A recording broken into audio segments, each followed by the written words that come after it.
Hello, welcome. If you have not signed, put your name on a piece of paper in the back, you can just get up right now and go do that. We're gonna just be giving away a few books at the end of the evening, some parenting books or whatever kind of books you might need that we have. So just put your name up, fill a paper out back there, put your name on it, and then we will draw some names at the end. Kevin's unprepared. You'd think I know how to get the mic on before we start, seeing as how often I have to do that. Well, hey, thanks for joining us. We know we got a few people coming in, but we want to respect your time, so we're going to jump right in. I'm going to start us tonight, the same place we started Faithful Parenting Part 1, reading from Deuteronomy 6, verses 4 through 9. You'll have it up here. God gives us this. Call this the Shema from the Old Testament. Hear, O Israel, the Lord our God, the Lord is one. You shall love the Lord your God with all your heart and with all your soul and with all your might. And these words that I command you today shall be on your heart. You shall teach them diligently to your children, and shall talk of them when you sit in your house, when you walk by the way, when you lie down, and when you rise. You shall bind them as a sign on your hand, and they shall be as frontlets between your eyes. You shall write them on the doorposts of your house and on your gates. I'm going to pray for us and ask God to help us remember that tonight. Jesus, we're so grateful that you give us children as good gifts. Lord, what is simultaneously maybe the most difficult and most joyful thing that you call us to. And God, we're grateful for every chance that we get to remember your goodness with our kids, to pass it on to them, to teach it to them diligently, to talk about you and your word and your law and your gospel and all of those things when we walk and when we rise and when we lie down, to hide your word in our hearts, to write it on the doorposts of our homes.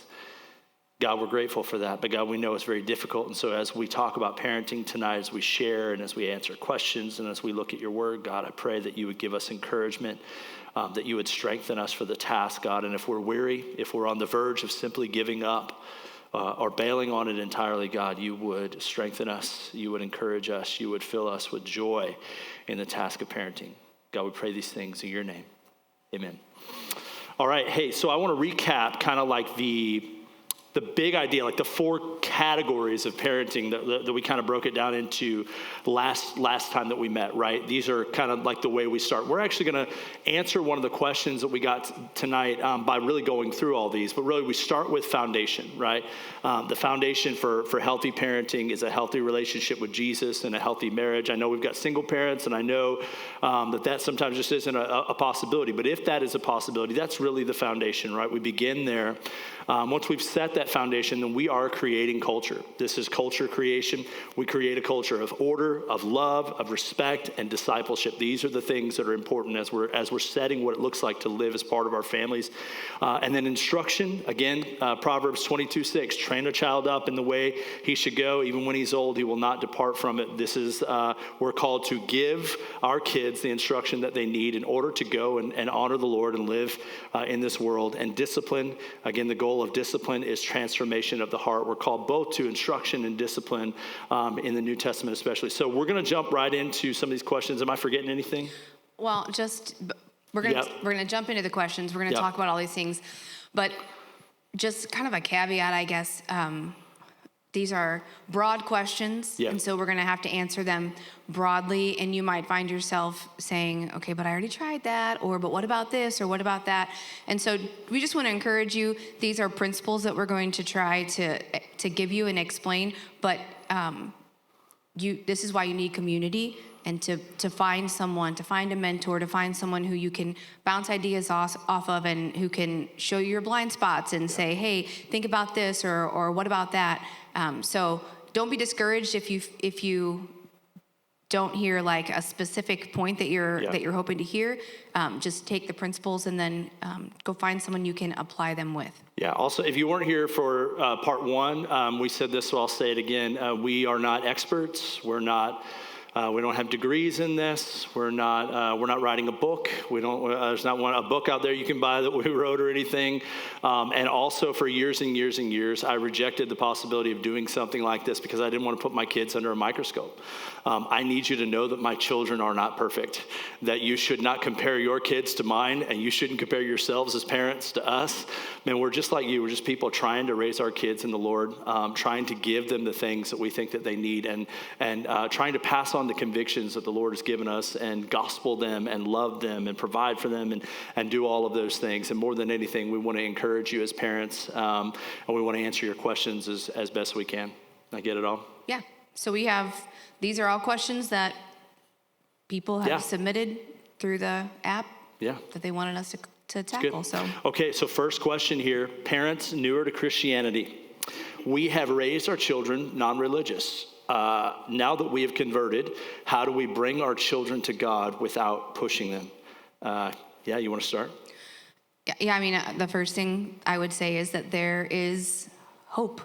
Don't feel despair. Don't feel hopeless. Yeah. The gospel is bigger. Jesus is bigger. So just start from that perspective that the Lord is strong and wants to save your kids the same way he saved you. Mm-hmm. So start by example. Let them see the changes in you since Jesus. Talk about the way that the Lord has changed your life and changed your heart and is bringing you peace and is bringing you joy. Make it something that you just discuss openly in your home, and be excellent repenters. You need to repent to your kids for the ways that you have failed in the past, for not raising them up in the gospel. I'm sorry that I didn't teach you these things as a child.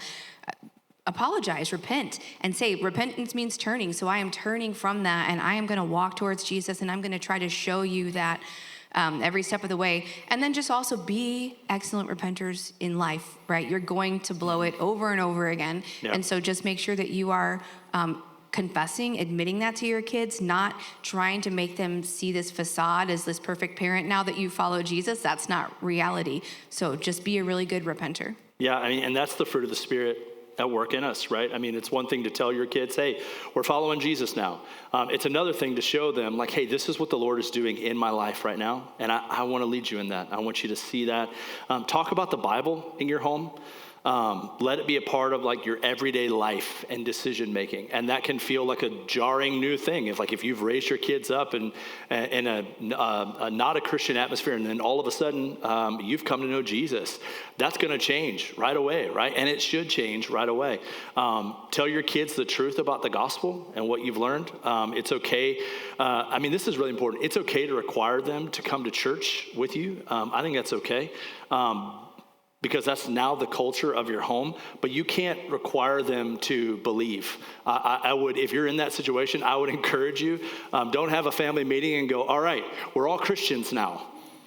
Don't do that, right? Because that's not how it works. Like, you have come to faith. Like, you've come to an embrace of the gospel, a belief that Jesus has saved you, that the cross is real, the empty tomb is real, that sin is real, that you've been saved. But God doesn't have any grandchildren, right? You can't pass that down. They can't inherit that from you. You can lead them to Jesus so that they can embrace and see that same gospel, and then come to a faith of their own. And that's a thing that takes time, and a thing that you're responsible as their parents to shepherd them towards. Yeah, and two things here. First of all, this is important for parents who have just recently come to faith and they've raised their children not in the gospel, but also some parents, they have raised their kids in the gospel. They've known Jesus for a long time, and their children still have not come to faith. Mm-hmm. You can't manufacture that. You can't make that happen. And so don't be discouraged by that. Trust that the Lord's timing is good and his plans are good. And the second thing is, no matter what boat you're in, let your kids know that your love for them is not contingent upon their embrace of the gospel, that you love them fully, where they are, as they are, that because you love them, you're going to tell them the truth and you're going to disciple them the best you can, but that they're not less than in your eyes because now you found Jesus and and they don't believe. Yeah, and that may be like one of the most powerful gospel illustrations you ever show your kids. as you tell them, like, hey, I'm following Jesus, you're not following Jesus, doesn't mean I love you any less, because here's the reality. God didn't start loving you when you started following him. God didn't start loving you when you started getting it right. Like, he loved you and pursued you apart from him. He loved you and pursued you with the truth of the gospel. And so we do the same thing for our kids when they're not necessarily believing what we're believing. The question as well kind of addressed, like, how do we bring our kids to God without pushing them? And I think that's a fair question, but I would encourage you, like, don't let your fear of pushing them toward Jesus outweigh your responsibility to shepherd them toward Jesus, right? There's a way to have a conversation in which you talk about Jesus and you talk about what he's done in your life and the things that you believe about the gospel without being aggressive, without being mean, without being pressuring, all that kind of stuff. And so, but we can fear so much, like, man, if I just keep talking to my kids about Jesus, they're just never going to want to hear about Jesus. Okay, that is a possibility. But you are a parent. Like, you have been given a mandate to train your children up in the way that they should go. And so you should talk to them about Jesus. And you might have to ask for some grace in how you do that, just the same way they ask you for grace in how they act in your home at times. Yeah, one of the things that I think keeps parents from really trying to disciple their kids is this fear, especially if you're a new believer. I just don't know stuff. Yeah. I don't know these Bible stories. I don't know, like, all these Sunday school things, and I didn't grow up in the church, or I just didn't pay any attention. And so you feel unequipped, and you feel like if they start asking questions, then I just don't know what I'm going to say. I don't know what I'm going to do. And I would just encourage you to be humble and be honest, right? The Lord, think about those character traits that the Lord calls as good: humility and honesty and truthfulness. Like, those are good for your kids. So be able to just say, you know what? I don't know the answer to that question. What a great question. Let's figure it out together, because I know that Jesus is real and I know he's the king. I know the gospel is true, but there's a lot that I don't know. And so really, don't be afraid to engage in those questions with your children. Dig into them together and show them that you don't have to have it all figured out to come to Jesus. You don't have to get your life all straightened out to come to Jesus. He is waiting for you, and he's big enough for your doubts, and he's big enough for your questions, and you guys can explore those together. I think it's really hard for dads, I mean, we live our lives basically just being the guy who can answer all the questions. You know, your son or your daughter comes to you, and you're like, all right, Dad knows, you know. But you're a day one Christian, and your son comes and says, what does the Bible say about dinosaurs? And you're like, I don't know. I know about Jesus. I know about the gospel. I know what he's done in my life. I can't answer that question. But I mean, like, let's be honest, Dad, sometimes a kid answers a question, we can respond lots of different ways. We can be insecure that we don't know, and then we can respond in anger. Stop asking me questions. We can respond in frustration because we don't have an answer. It's a really good thing for our kids to go, or we can say, hey, I don't know, stop asking me. So the anger tells your kid, when my dad doesn't know the answer to a question, he gets really mad, so I'm not going to ask him. Hey, stop asking me because I don't know the answer, that shows them when my dad doesn't know the answer, he's not willing to help me find it. But when the answer is, man, I know about Jesus, and I haven't really even thought about dinosaurs in the Bible before, to be honest with you.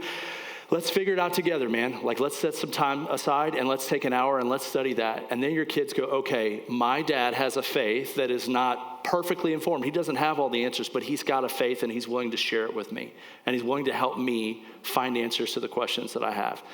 Man, that's good parenting. And I don't want to say at all that I have not done that perfectly or that I've done that perfectly, but I can tell you it's a better way than just saying, hey, stop talking to me about dinosaurs, you know? And then I think the last thing is just making your house a place of prayer.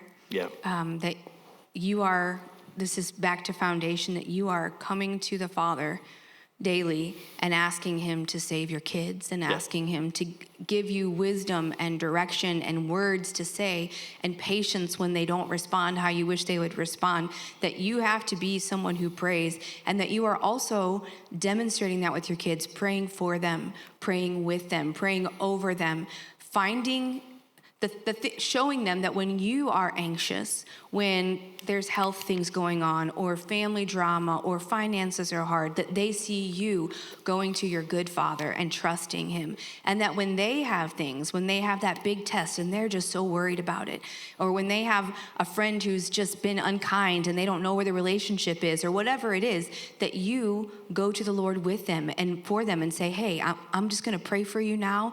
And you demonstrate, you pray, Lord, be with my kid as they take this test. Help them to remember all the things that they've studied. Help them to be able to do well, to not have a feeling of anxiety, and help them to not find their value and worth in the grade that they get on it. Help them to know that they are loved deeply regardless of this, and that is what is most important. In your prayers, the Lord moves mountains in those. Yeah. The question states parents newer to Christianity. So I'm just going to assume also maybe newer to prayer. That's kind of a new thing for you. And if that's your reality, then that could be a scary thing. Okay, all of a sudden I'm supposed to pray. I don't even know how to pray. I don't know what to do. A couple things I'll say to this. Number one, there's a resource out at Guest Central called Praying the Bible. I want to say it's Don Whitney. Can anybody correct me on that? It's Don Whitney. It's a great book. It's just an easy place to start. If you're a person who struggles to pray, or if you would literally be I don't know how to pray. I was hoping you guys would teach me how to do it. That book is a really great place to start, because you can just open your Bible and you can pray the Bible. And it'll show you how, and it's a really good way to do that. The other thing I'll say is if you're new to prayer and you're okay, I want to make this part of our family culture now, pray in the weird moments. Just pray in the weird moments, man. When it's you're anxious or overwhelmed in the kitchen cooking dinner, and your kids are in there. It's hey, guys, let's just pray. Just give me 30 seconds. Let's pray. Or you're about to walk out the door for a long road trip. It's hey, let's just ask the Lord for mercy and safety as we travel. Or you get a text from a person in the church who says, hey, my family's sick. I just want to let you know I'm not going to be at this thing. This has been a thing for us. We're and I'll be honest, mostly in the bigger moments, when I get a text from somebody in the church and it's major, this major thing is happening. If I get that text, there are times when I'm just okay, file that away. I'm going to come back to that. But there are lots of moments where we're just at the dinner table or we're in the living room and I'm just okay, everybody gather up. Here's what's going on. All right, Mr. So-and-so just found out that he's super sick and I want us to pray for him right now. And we just do it. And it's not perfect. And sometimes our whole family prays. Sometimes just one of us prays. Sometimes our kids surprise us and pick it up and go, I'd like to lead it, whatever it is. But it can be that simple, right? Yeah. Okay, second question. How do you handle / manage / guide the use and frequency of technology for your kids? Oh, buddy. Technology. Technology. There's a couple questions about technology. But first, there's no biblical mandate about technology in Scripture. So we need to be filled with wisdom. We need the Lord's wisdom when we... But Jesus would have had an iPhone. I just want everybody to know that. He would not have been an Android dude. I'm sorry. Go ahead. I interrupted you. That's right. Jesus is a blue bubble dude, okay? No, I'm just teasing. I'm teasing, okay? You Android people, relax. So we need the wisdom of the Lord when we're addressing technology. We really need to seek out the principles. Again, it's not black and white.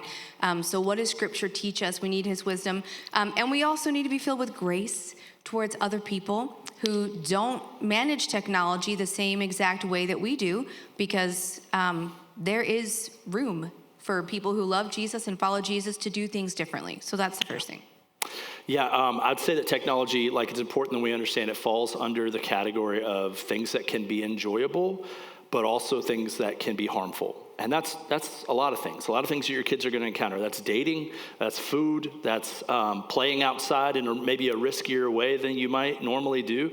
And I think really there's two separate issues when we're answering this question. Number one, we're talking about content that is either potentially or overtly harmful or sinful. We're talking about that stuff. But then we're also talking about the overuse or misuse of technology that might lead your kids to poor character or neglect or irresponsibility or sin or whatever those things are. So I think there's both of those things at play when we talk about technology. And, when we've thought about this with our kids, so We're not a no technology home at all. We're not a all the technology all the time home at all. But as our kids have grown, we've chosen to increase freedom when it comes to technology, not at an age. I'm so curious, how many of you have kids who have asked, when can I get a phone? How old do I have to be to get a phone?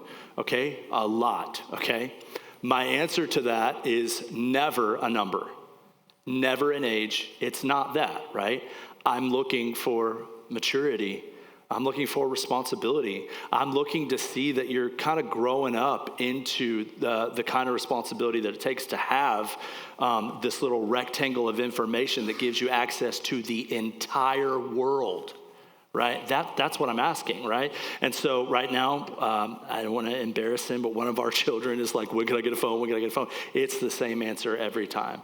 Now, we have internal kind of guidelines, right? Once they start to be out of the home often enough that we're like, okay, you know what I mean? Where it's like you're playing sports or you're like not with me a lot, we start to open up like, okay, I think it might be good. But also, if you're not starting to act with some maturity and some responsibility, you're not going to be out of the home very often without me anyway, you know? If I don't think you can hold your own in a normal conversation and be respectful to people, I'm sorry, you're not playing on a basketball team and I'm not there.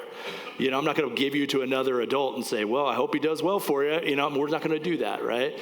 And so, yeah, we give that freedom as they show that increased maturity. In a sense, they earn it. Like, they really do, you know? Yeah, one of the things that that is a big technology issue is social media. Yeah. And so we're going to talk about that. But again, this is not a mandate like thus saith the Lord. This is what Kevin and Crystal do. This is us. Yeah. So our kids do not have social media at all until they are 18 and they become adults. And then they have the ability to choose that. So we don't do Facebook or TikTok or Snapchat or Instagram. They're not allowed to talk with people on video game things, you know, where you can comment and you can no live chats, none of that stuff. Yeah, no interacting with strangers on video games and other parts of the world. Yeah. Let me just pause, okay? If right now you're like, oh my gosh, I feel so judged because you're not doing, listen, you're not. We're not judging you. We're just telling you the choices that we've made. We've got amazing, great friends who love Jesus, follow Jesus, know Jesus, who have made different decisions. We know our kids. That's it. We just want to share our experience with you on it. Yeah, and I would say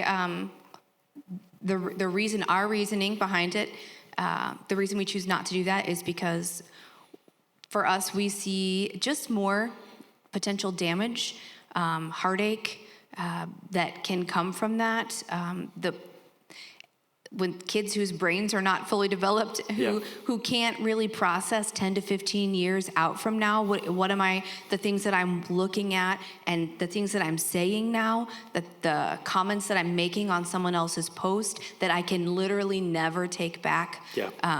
Those kinds of things, that's one of those areas that we're trying to protect and say, hey, we don't think you can make the best decisions right now, so we're just going to wait. And then when you're 18, if you want to try it, go ahead. We're not like a protect our kids from every danger in the world, right? We're really not. We try to give freedom. We try to let them grow up into those things. But also, especially when they're kind of in that in-between age where they're not little kids, they're not teenagers yet, they're starting to ask for the phone. They're starting to ask for social media. We're still in that place of like, hey, we're actually okay with some level of danger. We would like some kind of a way to control the level of that. You know, we'd like to say, hey, you can climb that tree 20 feet, but not 30 feet. You know, or you can jump off this building, but not that one. You know, whatever it is, you know. But social media just feels like that thing that's like, okay, here it is. And then, man, there's very little, if any, control, right? That's just the reality. And when I've heard stories of, you know, the kind of bullying that has happened and led to, you know, kids committing suicide, and I've heard stories of the predators and the grooming and all that kind of stuff, so often I read those stories or I hear those stories and I go like, man, that was me when I was 14. I was the kid who wanted that kind of affirmation, who wanted that approval. I was the kid whose frontal cortex was not fully developed and would be like, this is probably fine, and these are my children. So I know that I've passed on a lot of that DNA, right? And so we're pretty careful when it comes to that. But also not so much that like, it's a full thing of like, I don't trust my kids. It's more like, hey, there's a lot out there that I still want to protect you from. And our experience has been as our kids have grown, it's not that they've never wanted to talk about it, never asked for it. They have, I think, by and large, been satisfied with our answers, satisfied with our reasons. They've been able to say, okay, this would be cool, but I trust you, Mom and Dad. I trust that like this is like any other thing that maybe you say no to, or you say like just isn't good for me right now. I think you made a good point when we were talking earlier just about reasons why other parents might think differently. Yeah, absolutely. The other argument there is that, and I've got great friends who would make this argument, like, hey, we're raising our kids to live in a world where social media is everywhere. It's ubiquitous, it's all over everything, and we want them to know how to use it, and we want them to learn at an early age how to responsibly use it. I totally get that argument, and if that's the choice you make for your kids, I want to say you know your kids better than I do, and I really can understand that.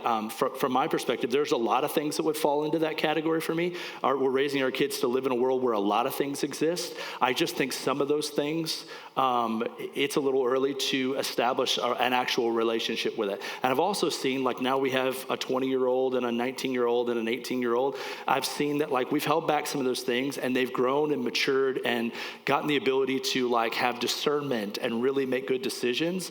And then when they engage with new things, they make really good decisions right away because they've been trained up in the way to do that, So that's kind of been our social media posture, I think. Yeah. As far as content goes, we know that there is content that is like okay for everyone, and content that is there's a spectrum, and content that is evil. And so we have content restrictions in our home. Yep. For all everybody. Of us. Yeah.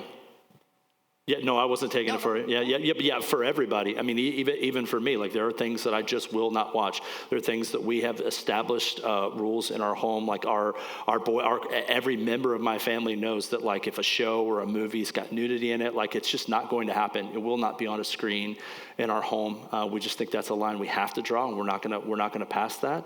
Especially for the young men in my house that we're raising up, and they know that the same goes for me, and so we abide by that same thing. If language is just too out there, we're just not going to do that. Especially, and this is a good time to talk. Like we've got 10. Is she 10? Gosh, sorry. There's a lot of them.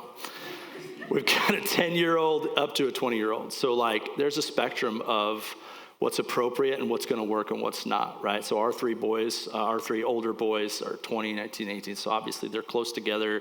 There are things that I'm okay with them watching that I'm not going to be okay with Kenna watching, or even Cohen, or even Carson at times. And so like there are times when we'll just say to the boys, like, hey, totally fine. If you could just wait till the littles go upstairs and go to bed, that'd be great. And they understand, like, all right, there's some freedom being given to me, but we're not just going to be able to watch anything we want when the little kids are around. And also, it trains them to think like adults. Like now, I feel like we're rarely even having to have that conversation, because one of them will come to me and say, hey, we really wanted to watch this. We're planning on, like, when are they going to go to bed? Not like, hey, move them off to bed. We're like, we just want to plan. And so they're thinking that way, which is that not what we want? I mean, is that not what we want from the older kids in our home to but by the time they're having kids, they're like, oh no, I already know how this works, right? We've already done this, And so, that spectrum is there, and we all kind of own it together, I feel like.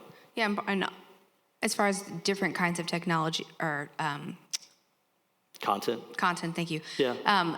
Knowing what your kids struggle with, knowing what's going to affect them should determine part of, like, we have had children who repeat inappropriate things in the middle of church. Should I tell a story? Yeah. This is many years ago. I will use careful language. Many years ago, we were in our first location after planning the church. So we planted August Gate Metro East in 2012. This was 2012. This was the first 3 months of the church plant, right? And we're about to go, and I have one of our core team members come to me and says, "Hey, your son just called my son an SOB." But he didn't say that. He said all the words, all the syllables, all the letters in church on a Sunday. So I was like, "Excuse me?" So we just go and we find that child, and I'm like, "What in the world?" And his explanation was very, very honest. I'm sorry if I've offended anyone. I tried my hardest.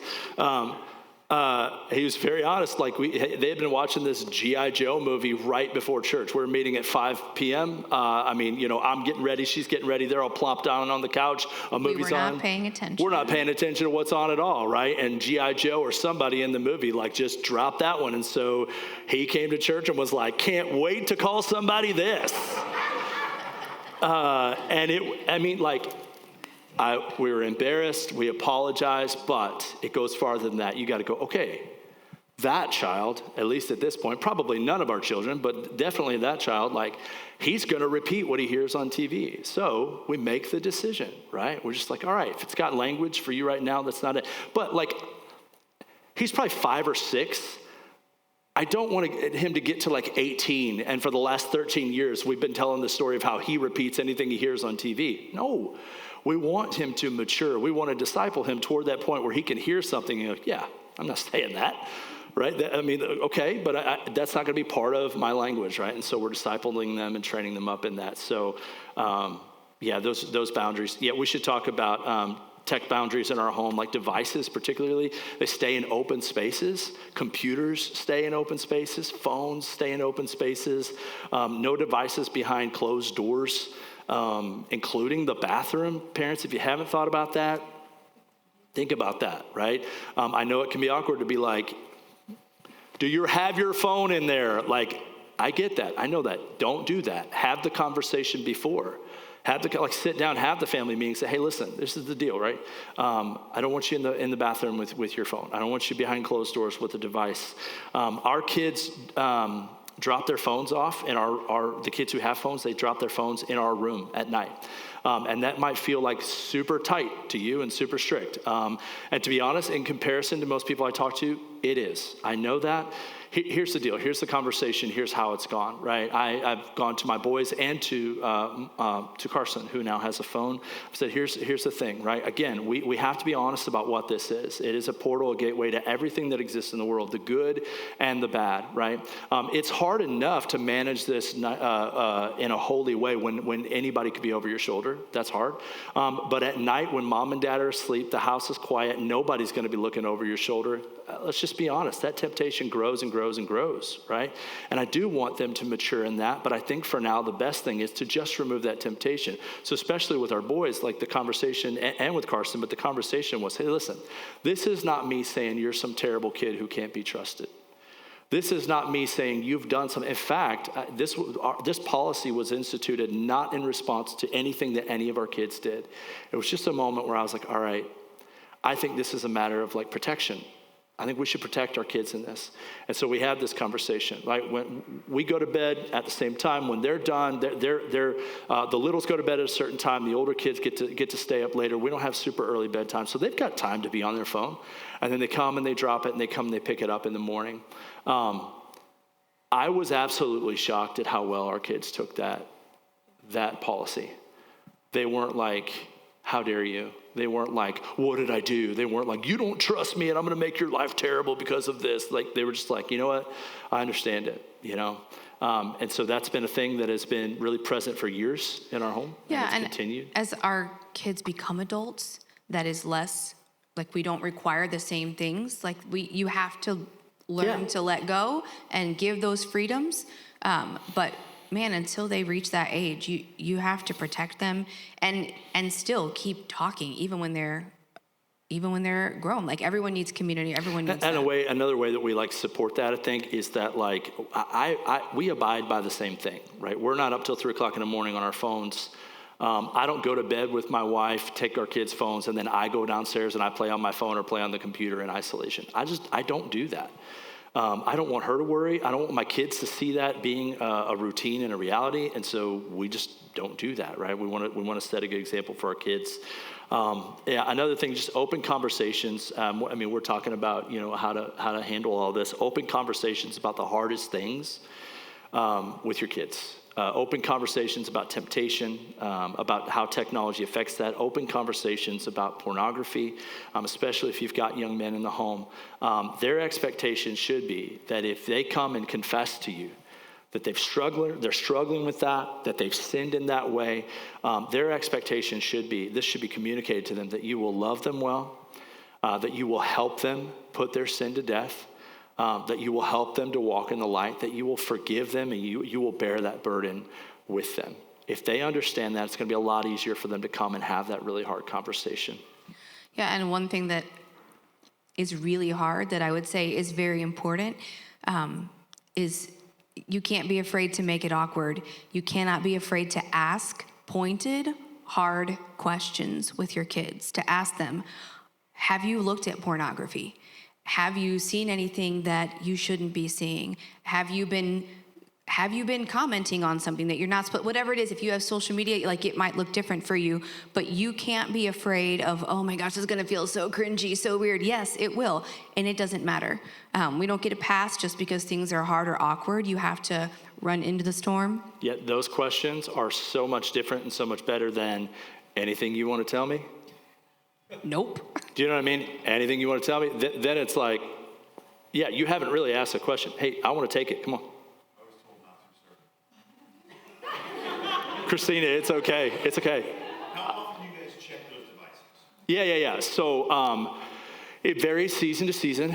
But what our kids do understand, all of our kids, I will say, okay, so you all know all of my kids: Carter, Cooper, Keller, Cohen, Carson, Cohen, Ken. I got them out of order. Carter's 20 years old. He's in school. He's got a job. Cooper's 19 years old. He's got a full-time job. Okay, I will say that it is different for those. I do feel like they have become young men. They're at home for good reasons. They're not at home for bad reasons. And so we're a little easier on that because we're almost now at this place of friendship. Do you know what I mean? Like, we're just having man-to-man conversations. And so I'm satisfied with that. So let's just take Keller on down. All of our kids know that at any time we can just take that phone and go through texts, go through emails. Oh my gosh, it's an invasion of their privacy. Absolutely, no privacy. Sorry. I'm not going to call your friends. I'm not going to text your friends on your phone and be like, you're such a nerd. Like, I'm not going to do that. I'm not going to try to ruin your life. But I am going to look at that device. And so I will say that we haven't told our kids, hey, we're going to look at it every whatever. But they know at any time. And I've done that just like out of the blue. Be like, hey, let me see your phone. And they're like, oh, Dad, there's nothing there. I'd be like, I know, but I'm going to find out, And that's it. So, like, it's not so much a how often, but it's the expectation that at any time, man, anything on my phone, my mom or dad is going to see it. And that, listen, like, establishing a good relationship with your kids and building trust and letting them know, like, hey, man, I love you and I want to protect you. I mean, like, it is for me a little different with my girls. Like, the conversations I have with the girls and the conversations I have with the boys, it's the girls. I'm like, listen, man, every male out there in the world that isn't your dad, I want to protect you from. I'm sorry. I love a lot of those guys, but and so they know that, right? And so I think building that rapport and understanding, but yeah, I have absolutely no issue with them knowing, like, I just look at your devices at any time. And I think how often will also just depend on your kid. Are they trustworthy? Are they, like, have they given you reason to worry? Even if not, you still need to check because they can hide. We can all hide. We know that. But, I will say this, when Cohen gets a phone, Lord help us. When Cohen gets a phone, we'll be checking his phone a lot. Yeah. For a long time. Not because he's we did the bad. same thing with all of the right, kids. Because it's new and it's new freedom, and so you have to hold on more tightly. You have to check more often and check in more often. And then as they grow and they demonstrate responsibility and demonstrate holiness and maturity, then you can begin to relax those things a bit. And I'll say too, and I know we're spending a lot of time on this, but it's huge, and I know it's huge, and everybody's got questions about it. Like, we've experimented with lots of content filters in our home, as you probably have too. Like we've used Covenant Eyes. I used Covenant Eyes for 20 years probably. We've used Circle. We've used whatever the Disney thing was, which maybe was Circle. I mean, we've done that, and they've worked to varying degrees. I hesitate to say that we have found like a fail-safe solution. Like I don't have anything that I can give to you and say, hey man, there's no way your kids are going to get around this, right? And so there are like content restrictions that will come across the network in our home. But I also know this, that like we can lock down our home, but man, it's a snap of a finger, a blink of an eye before they're taking those devices everywhere outside of my home. So what I don't want is to create this situation where it's like, well, I can't look at pornography inside my house, but I can look at it in other places. I don't want that. So I don't want to learn on it. I don't want to lean on that. I don't want to rely on it. I want to like train them up in the way they should go. That I want to help them see like, hey, man, that way is death, and this way is life. It's death whether there's a content filter or not. It's death at home. It's death anywhere else. And this way is life, right? And so it requires a lot of conversation, a lot of intentionality, but I don't even know where we are anymore. Well, let's transition a little bit. We talked a lot about content and the dangers in that area, but... By the way, I'm sorry, if you do have a question, just put your hand up. We'll stop everything. We don't have to just do this, for real, yeah. Let's just talk a little bit about the other kind of danger of technology, which is just character, the way that you treat each other, the way that you, are you misusing it? Is it a suck on your time? So time limits, these, same thing as we've been talking about, they adjust with the child, they adjust with the season. Sometimes if there's not a lot of things to do outside, maybe we'll give them some more screen time. If it's raining, if it's snowing, if it's freezing, those things can adjust. And then we give them more freedom to choose as they get older, but within the boundaries of what we're comfortable with. Yeah, like we have 2 rules in our home, so obey and be respectful. And so like if those expectations are being met and we've given you more screen time, we don't have a problem.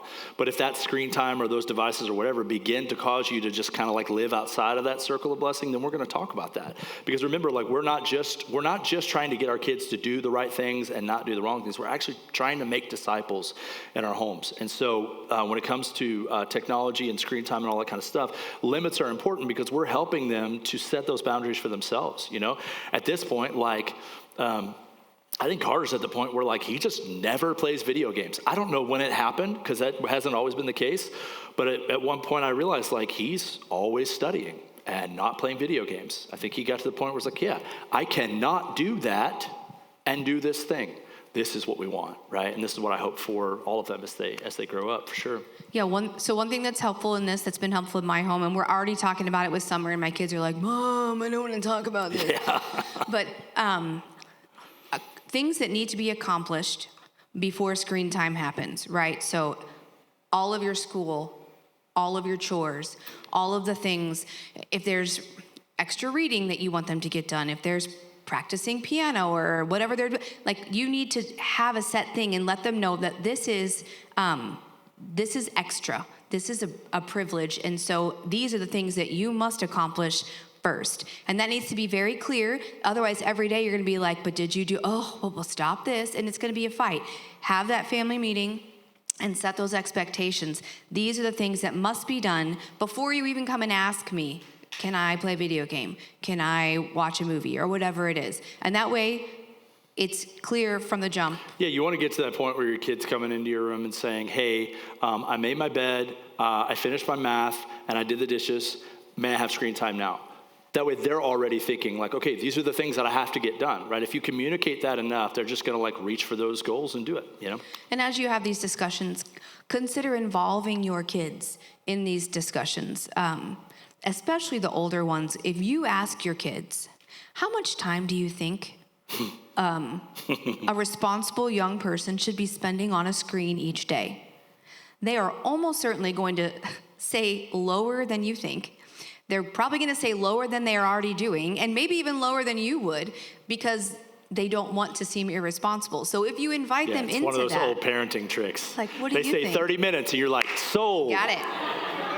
There we go. We raise good kids. Look at that. That's a good place to start, trying to invite them in. And maybe they don't. Maybe you have to see if you can compromise. Maybe they say 2 hours and you say, well, I was thinking 1 hour. How about we try an hour and a half? If you can give and have discussion there, great, do it. If you can't, then don't. Try to explain why, but hear what they have to say and try to meet them with some kind of compromise if you can.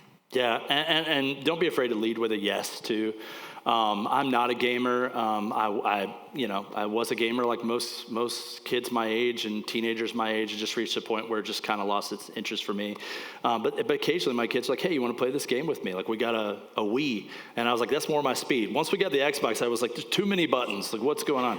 But then we got a Wii and I was like, all right, I'm going to be terrible at this. We're going to do this. And one of their favorite things to do is play Mario Kart and destroy me. I am terrible at it. I'm absolutely terrible. But I can lead with a yes. It's not about me enjoying it. It's about me being able to say yes to this and doubling as time together. And even if I don't enjoy it as much as they do, it's still, a really good thing.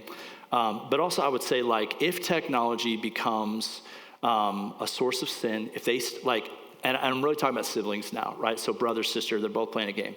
If the game becomes a thing that causes them to treat each other as less than image bearers of God, right? You got to pull back. And they have to understand why. And I wouldn't use hey, you're being mean to each other, stop playing the video game. We got to sit down and go, hey, here's the thing, man. Like, you're not treating her as though God made her.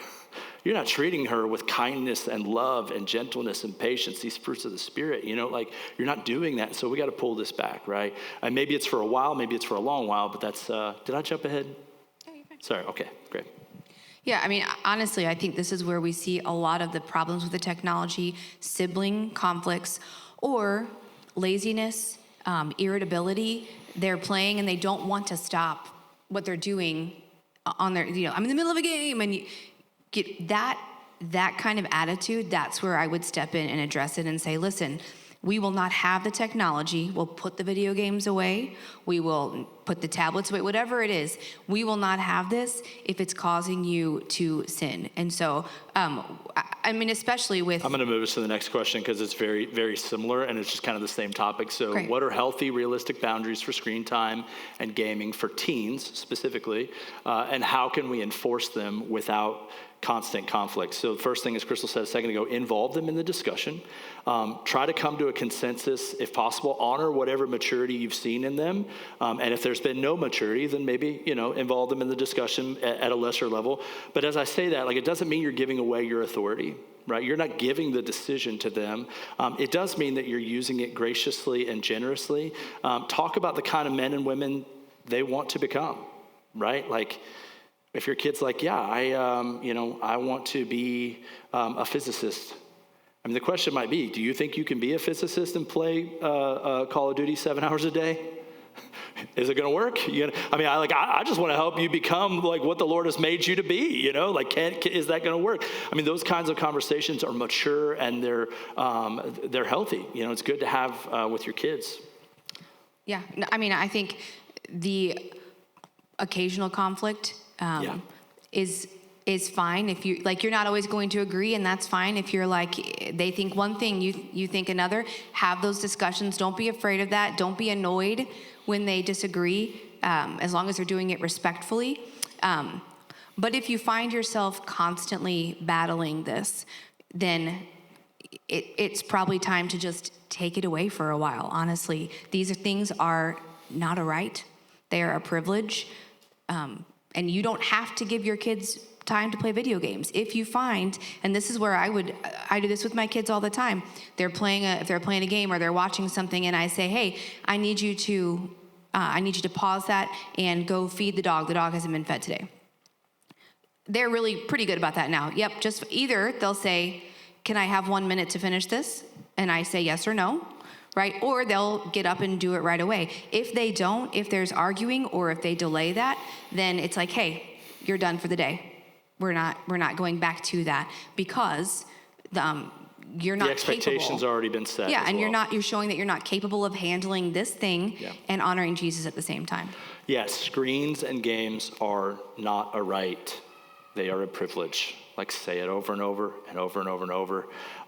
That may have been the case when you were growing up, maybe it wasn't, but I need you to just know that no matter what the prevailing culture says, your kid's phone or your kid's tablet or the screen or whatever, like it's a privilege, right? It's not a right. So have a family meeting, make it a discussion, write out a plan that includes expectations and consequences when it comes to screens and games.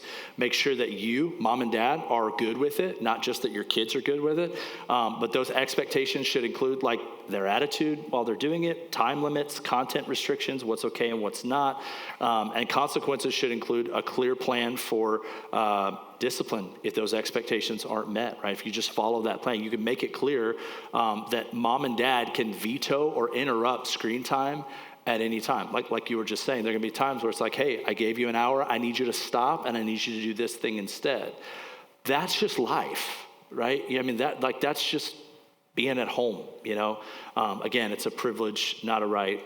With your teens, especially, I would say writing things down is particularly helpful because they're like expert negotiators. But you said, but I thought, so write it down so that it's clear everyone has the same expectations, and then be flexible to go back and revisit that. Hey, this is the rule for 3 months. And then we're going to come back and we're going to see how are you doing? How am I feeling about your maturity? How are you feeling about the amount of time? You could request more, or I could say we need to pull back. But that's a way you can kind of give them a win to say, hey, we're going to come back in 3 months. This isn't forever. Yeah, you set yourself up for success with that progression, right?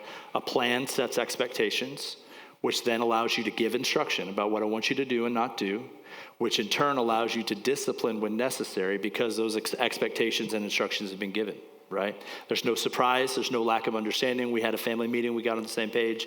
This is how it's going to work. Okay, next, how do you effectively discipline a strong-willed child when spanking tends to escalate the situation and they will not sit in timeout unless they are held there? I'm going to let you start with this one. Oh, man. Well, the first thing I'm going to tell you is that we are not going to give you a perfect answer for this because there's not a silver bullet. There's not like, well, you just have been missing this and all your problems are solved. $29.99 and you can, no. Every kid's different, every parent's different, every home is different, every situation is different. So again, there are principles that we're going to follow, but not this is going to fix it. Yeah. I mean, it's possible that holding your child in timeout is exactly what you need to be doing, you know, like that's actually possible.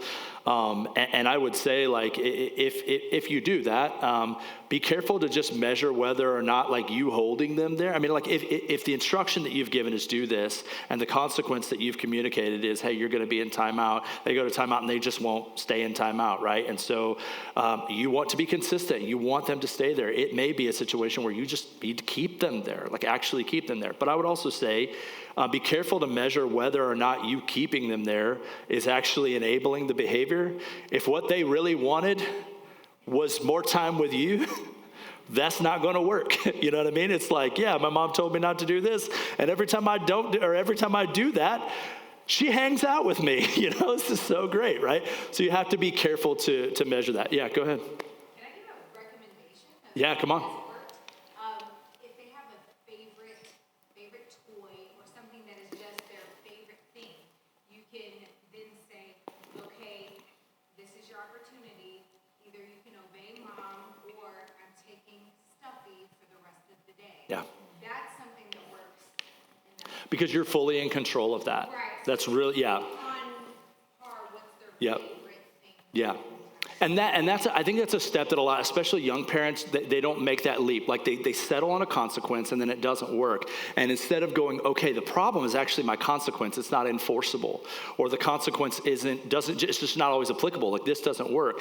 They go, so how do I make this consequence work? Instead of going, what's a different consequence? Like, what's a different thing that might actually work, that might be just as effective? And so I would just encourage you, think through that. Like, what's a way to actually, what's a way to actually do that?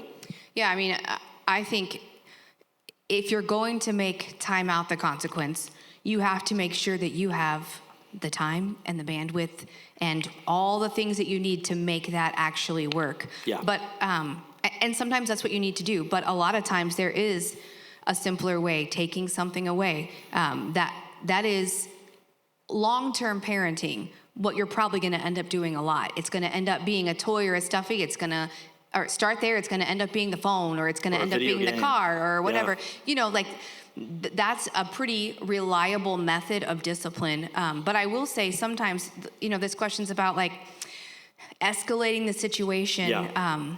And so one thing that I would say is maybe you don't have time to sit and hold them in timeout, or maybe that's giving them, obviously, What they want. You Yeah. want to give your kids attention. You want to love them. They're awesome. All of your kids are awesome. But we don't want to feed the behavior, right? So a lot of times they are attention seeking in those moments. And so my recommendation would often be find a safe place, their room, a crib, depending on how old they are. Find a safe place where you can shut the door and leave them. And they're not going to hurt themselves, but you can say, listen,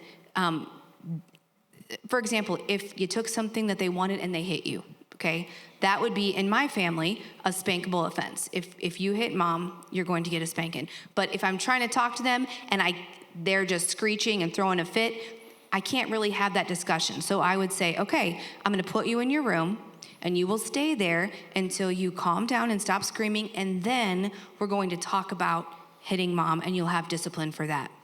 So two separate things. I don't want to interrupt you, so keep that thought. But like, I want to take that back to like, this is a culture creation thing, right? For a lot of young parents, it can be like, well, that's just isolation. It's just like telling them that I don't want to be around you when you don't do, like, it doesn't necessarily have to be that. Like, you can communicate this. The reason we might say, hey, you need to be here and not here, because if your child is at the center of your home, throwing a fit, screaming, and just hours upon hours just losing their mind, the culture of your home that day was that. And your child determined the culture of your home. This is you saying, hey, that's not going to be the culture of our home. I love you. I'll be right outside the door. Whenever you're ready, I'm right here. I'm not leaving you, but right now you're not submitting to this discipline, so the discipline for that is going to be this. And when you come back out, we're going to have the conversation about like what we were originally trying to talk about to begin with. And you might have to do that 3 times. You might bring them out, they calm down, you give them a hug, you tell them how much you love them, and then you say, okay, we need to address this issue, and they throw a tantrum again. And then they go back to their room again. It is, guys, it's long obedience. It is a marathon, yes. And it is hard work. So it's much easier just to take the easy way out and be like, just go to your room, or just fine, whatever. But I'm just asking you not to do it. Take the time to choose the battle you're going to fight, and then... You're going to have those moments where you go, I thought that I was about to take a nap. I thought that I was about to eat the first thing that I've eaten today. I thought that I was about to sit down for the first time in 6 hours. But what I'm actually going to do is go make disciples. Like, that's what it is. It's not just I'm going to deal with this kid. It's I'm going to go disciple this child. And part of that is instruction. Part of that is discipline.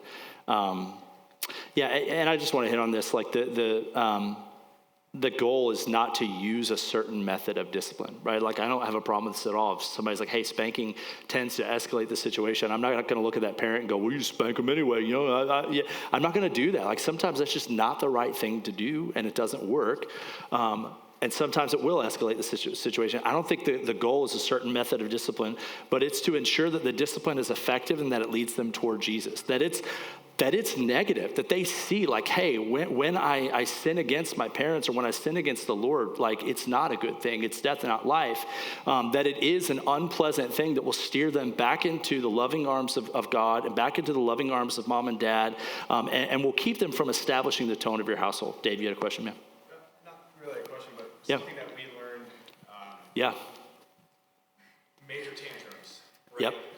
Spanking, trying to hold someone in place, like, it was not a thing. So we're just, what do we do? Yeah. And one thing that we learned was like, let the child like have their tantrum, but start a watch.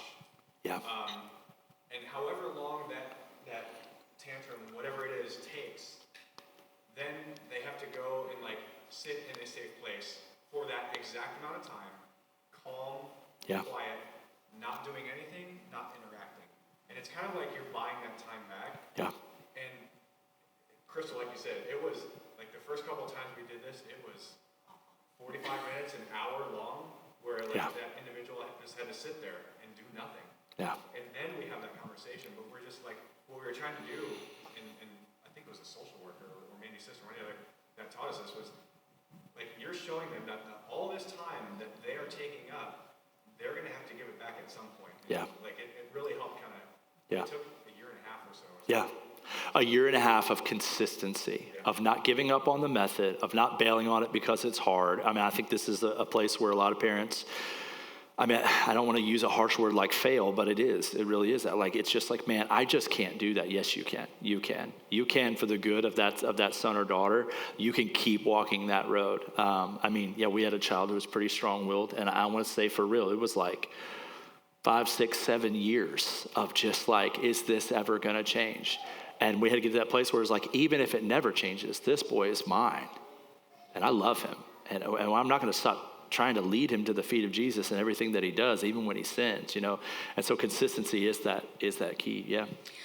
Just be sure too, like, that you are focusing on the foundation. You're starting every day in prayer, that you are asking the Lord to help your child, but also help you, that you're not going to lose your temper. Yeah, if you're don't escalate expecting it. your children to have the fruit of the Spirit, you need to have the fruit of the Spirit, gentleness and grace and kindness. And that does not mean that you abdicate or you don't discipline, but you can do it lovingly and kindly, and you must, if you want that to Yeah, be what your house is like. I'm thinking of moments when our boys were, you know, of a certain age and would talk to you in a certain way, and here I am, Dad, going, "You will not talk to your mother that way." Like, listen, I get it, but what am I doing? I'm like, I'm gonna talk to you that way, but you're not talking to Mom that way. Like, my motivation was good and holy. I wanted them to see me defending their mom, but it's so much better to get face to face and say, hey, here's what you're not going to do.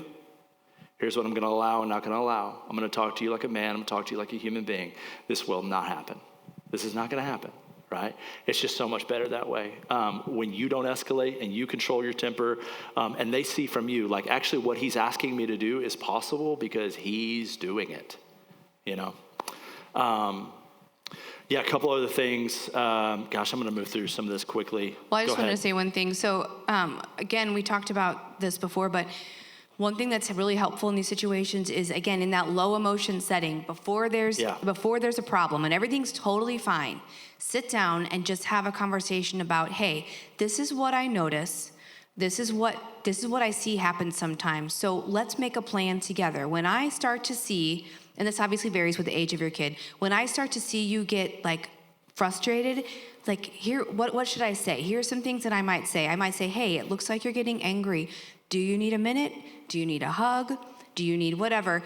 Talk that through if you can, or just tell your kid, I see that you're getting frustrated and I want to help you before it spins out of control. That's not going to work every time. It's not going to like magically fix it, but it can help. And also just having a plan that they know in advance. So when it's in the middle of it and your kid has done something wrong and they're starting to throw a tantrum, that's not the time to be like, okay, let's talk through appropriate consequences for this action, right?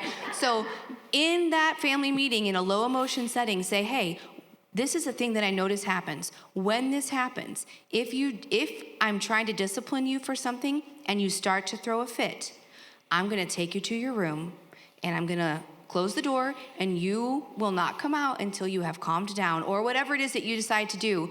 If it's like for every minute that you, like whatever you were saying, have that conversation ahead of time so that in the moment, you don't have to try to explain it. You can just say, okay, I see you having a tantrum or escalating.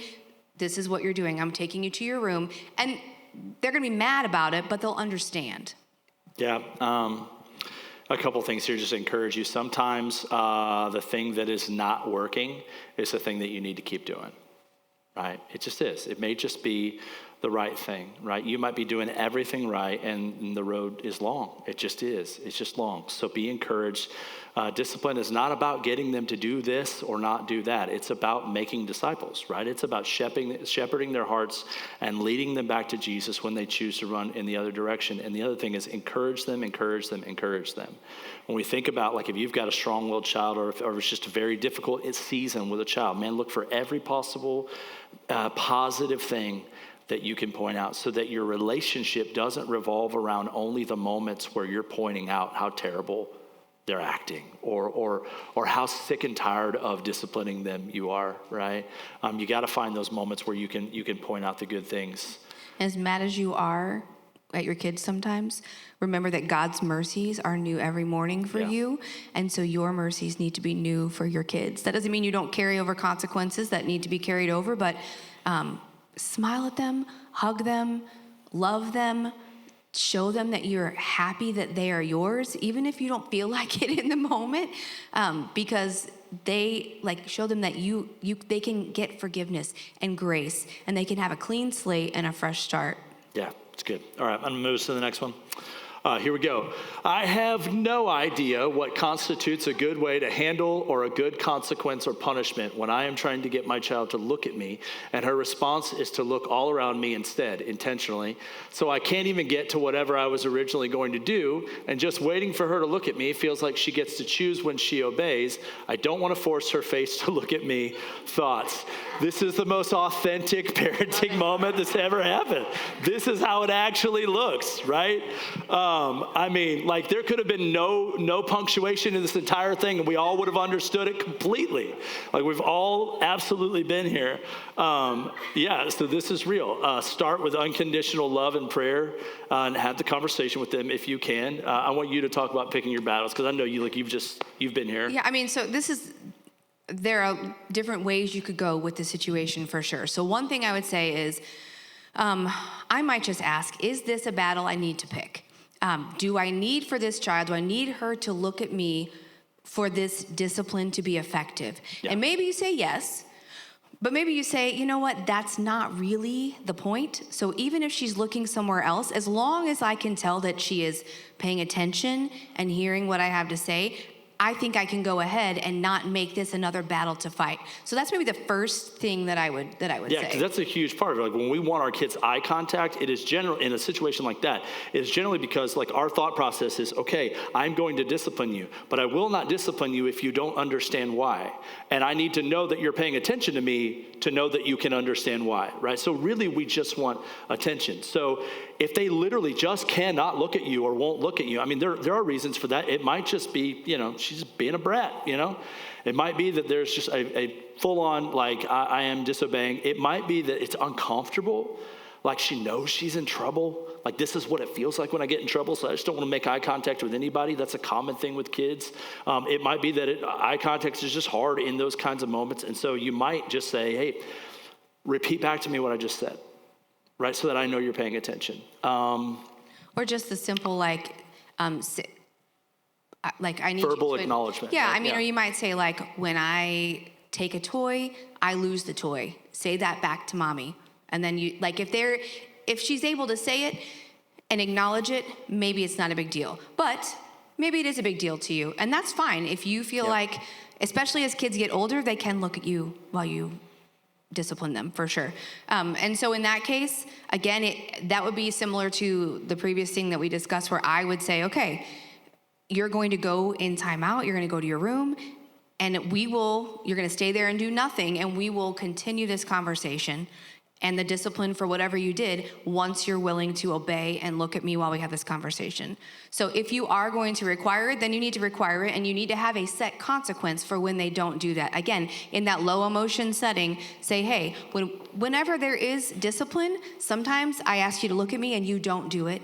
If you don't look at me, this is what's going to happen. And then that is just what happens every single time, and they learn to expect it, and eventually the goal is that they will just begin to look at you because they don't want to sit in their room for 45 minutes just being mad. Yeah, again, no silver bullets. It's not guaranteed to work. This is how we would approach that situation. And I'll just say, remember, you're creating culture, right? This is probably going to take a lot longer than you want it to take. It's probably going to happen 15 more times, even while you're doing the right thing.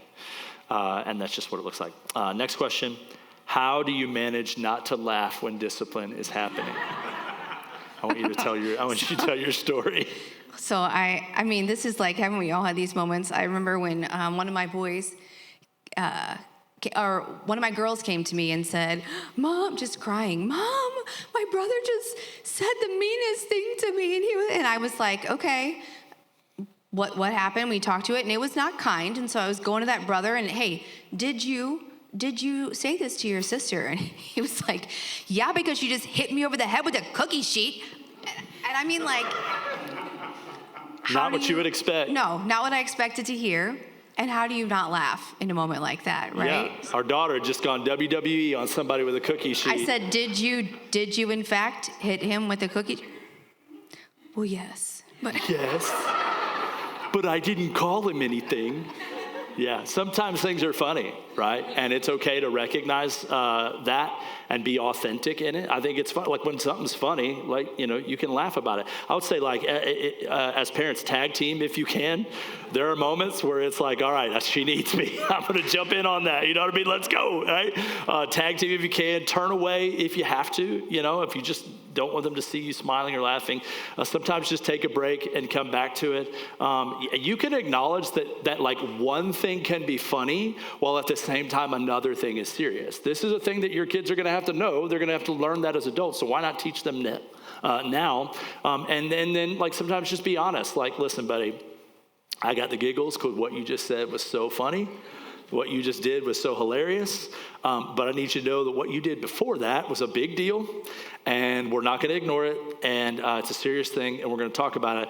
I need a few minutes so I can come back and we can address this, right?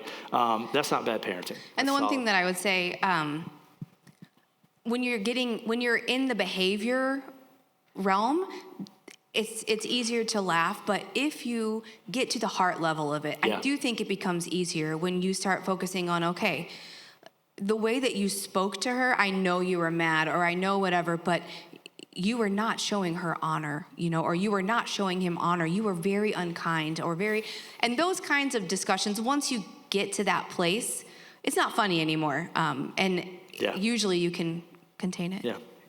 All right, next question.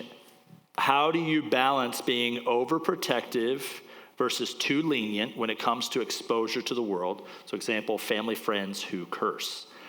First thing I would say is, like, before you move forward with anything, really examine whether exposure to this sin at this time for your kids is going to cause your children to be confused about the gospel, or it's going to lead them into sin, right? I'm not saying that determines every decision you can make. I'm just saying that's a good question to ask. Like, is my kid mature enough to handle this, right? I mean, we had to ask that question when the kids were watching G.I. Joe. It's like, all right, can they watch? I mean, to be honest, we just failed. We weren't even paying attention, right? But then it revealed that, like, oh, we can't do that right now. So ask that question and then use it as an opportunity to have good, honest conversation. Like, this is going to pay dividends for your kids in every other part of their lives as well. What's up, Francis? Love you, brother. I think this is one of the places that we miss the boat as parents. You can't be afraid to have adult level conversations with other adults about your kids, and the way that they interact with each other. I'm supposed to have adult conversations with other adults. You are, actually. It seems like such an obvious thing, but it's not. I mean, a lot of times we would rather bail on the relationship. We would rather just be like, that's awkward, that's uncomfortable, so we're not gonna do that. We're not gonna have that conversation. But really, that's what we're called to do, is bear with one another, especially if they're believers. But even if they're not, we don't wanna just ghost them. So have those conversations, and it's perfectly fine to request that someone not do something in front of your children, especially if you think that it's going to result in sin for them or temptation for them. And one of the best ways I think you can do this is by recruiting them to help. If you can say, my son, my daughter is in this stage where they are repeating everything that they hear, especially if it's somebody who they love, an adult they love, or somebody who loves them. And so would you just help me by not saying those kinds of things in front of the kids, or whatever it might be? Recruit them as help and explain to them. Most people, I think, are very willing to work with that, and then you don't have to lose relationship. Yeah, I mean, like, and you could use other examples too. Like, if your kid spends time with another kid, and at that house they watch scary movies, and you're like, man, my kid cannot handle that, right? Like, they're not going to be able to do this. They're going to have nightmares for weeks. Like, you could just go, you're not going to that person's house anymore. Or you could call the parent and go, hey, here's the deal. Can we team up on this? Man, she's just not ready for that, but she loves your daughter, right? Like, is there a way that we could just not do that? Can we team up on that? And then you're developing a relationship. But like, I don't know, if you came to my house and you're like, yeah, my kid has a food allergy, can you not have anything with wheat in it? We just would not have anything with wheat in it, right? We love your kid. We don't want to make it worse for them. This is the same kind of territory, right? Like, hey, we value this. This is important to us. This is a real thing. The other thing I would say is that you can use this to teach your kids about mission. Like, sometimes people just don't have the same values as you. And we can really easily just go, those people don't have the same values as we do, so we don't spend time with them. Don't do that, man. There's a whole world who needs Jesus, and we're the ones supposed to give it to them. You know what I mean? Like, so we can teach our kids about mission. Hey, these people are going to do things differently than we do. And listen, like that, sometimes that's okay, and sometimes we have to tell them that's not okay. But never choose like the severing of a relationship first. Don't teach your kids to do that. Never choose that first. Like, work to find a healthy compromise, run into the storm. Sometimes we just need to have an awkward conversation with a friend or even a new acquaintance to get to a healthy place for everybody. Yeah. Okay, let's talk about a little homeschool. Half the room just leaves right now. Just kidding. Just kidding. We have no notes about this at all. I told her, I was like, we're not writing notes about this. If we can't talk about this, we can't talk about anything. How did you make the decision to homeschool your children? What did this look like when you had young babies to care for? Did I skip one? No, it's good. Young babies to care for while also trying to homeschool the older children. So I just want to share my experience. So we're pregnant with Carter. We're living in South Florida. We're making zero money at all. Cost of living is huge. The entire pregnancy, I mean, really my entire life, but definitely the entire pregnancy, my mindset was we both need to make as much money as possible, to have as much money, to give our kids as much stuff as we possibly could. I came from poverty, and so that's what I want. I wanted to give my kids the life financially and materially that I didn't have, right? I felt this way and believed this like until the day Carter was born. And then they handed me this baby and it was like a switch flipped and I was like, whoa. Like, actually, the Lord's called me to train this child up in the way that he should go, to give him everything that he needs from a father and from a mother. And so a switch just flipped, and we just felt like what the Lord was calling us to do was to have her stay home. That wasn't even it wasn't even a homeschool thing at the time, but that was the thing. It wasn't possible at the time. We had to work toward that. The Lord had called us to do something that we didn't currently have the means to do, and so we worked to try to just move to obedience in that. And I want to say, like, that is my story. It doesn't have to be your story, and I'm not trying to judge anybody who doesn't choose to do that. There's no problem with that. That's where we were. So we're in Florida. That's the choice that we make. The public schools were rough, like really rough. Broward County schools were really, really rough. It was like, hey, kid, go learn to fight the lions. You know, that's how it felt. Private schools were super, super high and expensive. I worked at a church that included the cheapest private Christian school in the county, and there was no possible way we could afford it, right? And so part of it was like, well, this is our only choice, you know? But also there was a part for us that was like, all right, my wife is a phenomenal teacher. We had been teachers before we had kids. She's got degrees in education. She loves our kids more than anybody else, and she actually wants to be a stay-at-home mom and homeschool our kids. So that decision was made pretty easily. But also, I'll also say, we've graduated kids out. We're about to graduate our third kid out of homeschool, who's gone through the entire, from preschool all the way up. And every year we have the conversation about whether or not we're going to do it again this year. Every year.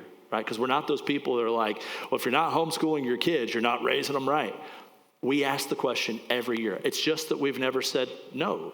That's all it is, right? Until Ken is out, I think we'll continue to ask that question. Yeah, I never wanted to homeschool my children. I never set out to do that. I never thought that would be any part of my story. It's just like Kevin said, the Lord led us into it just with circumstances. Yeah.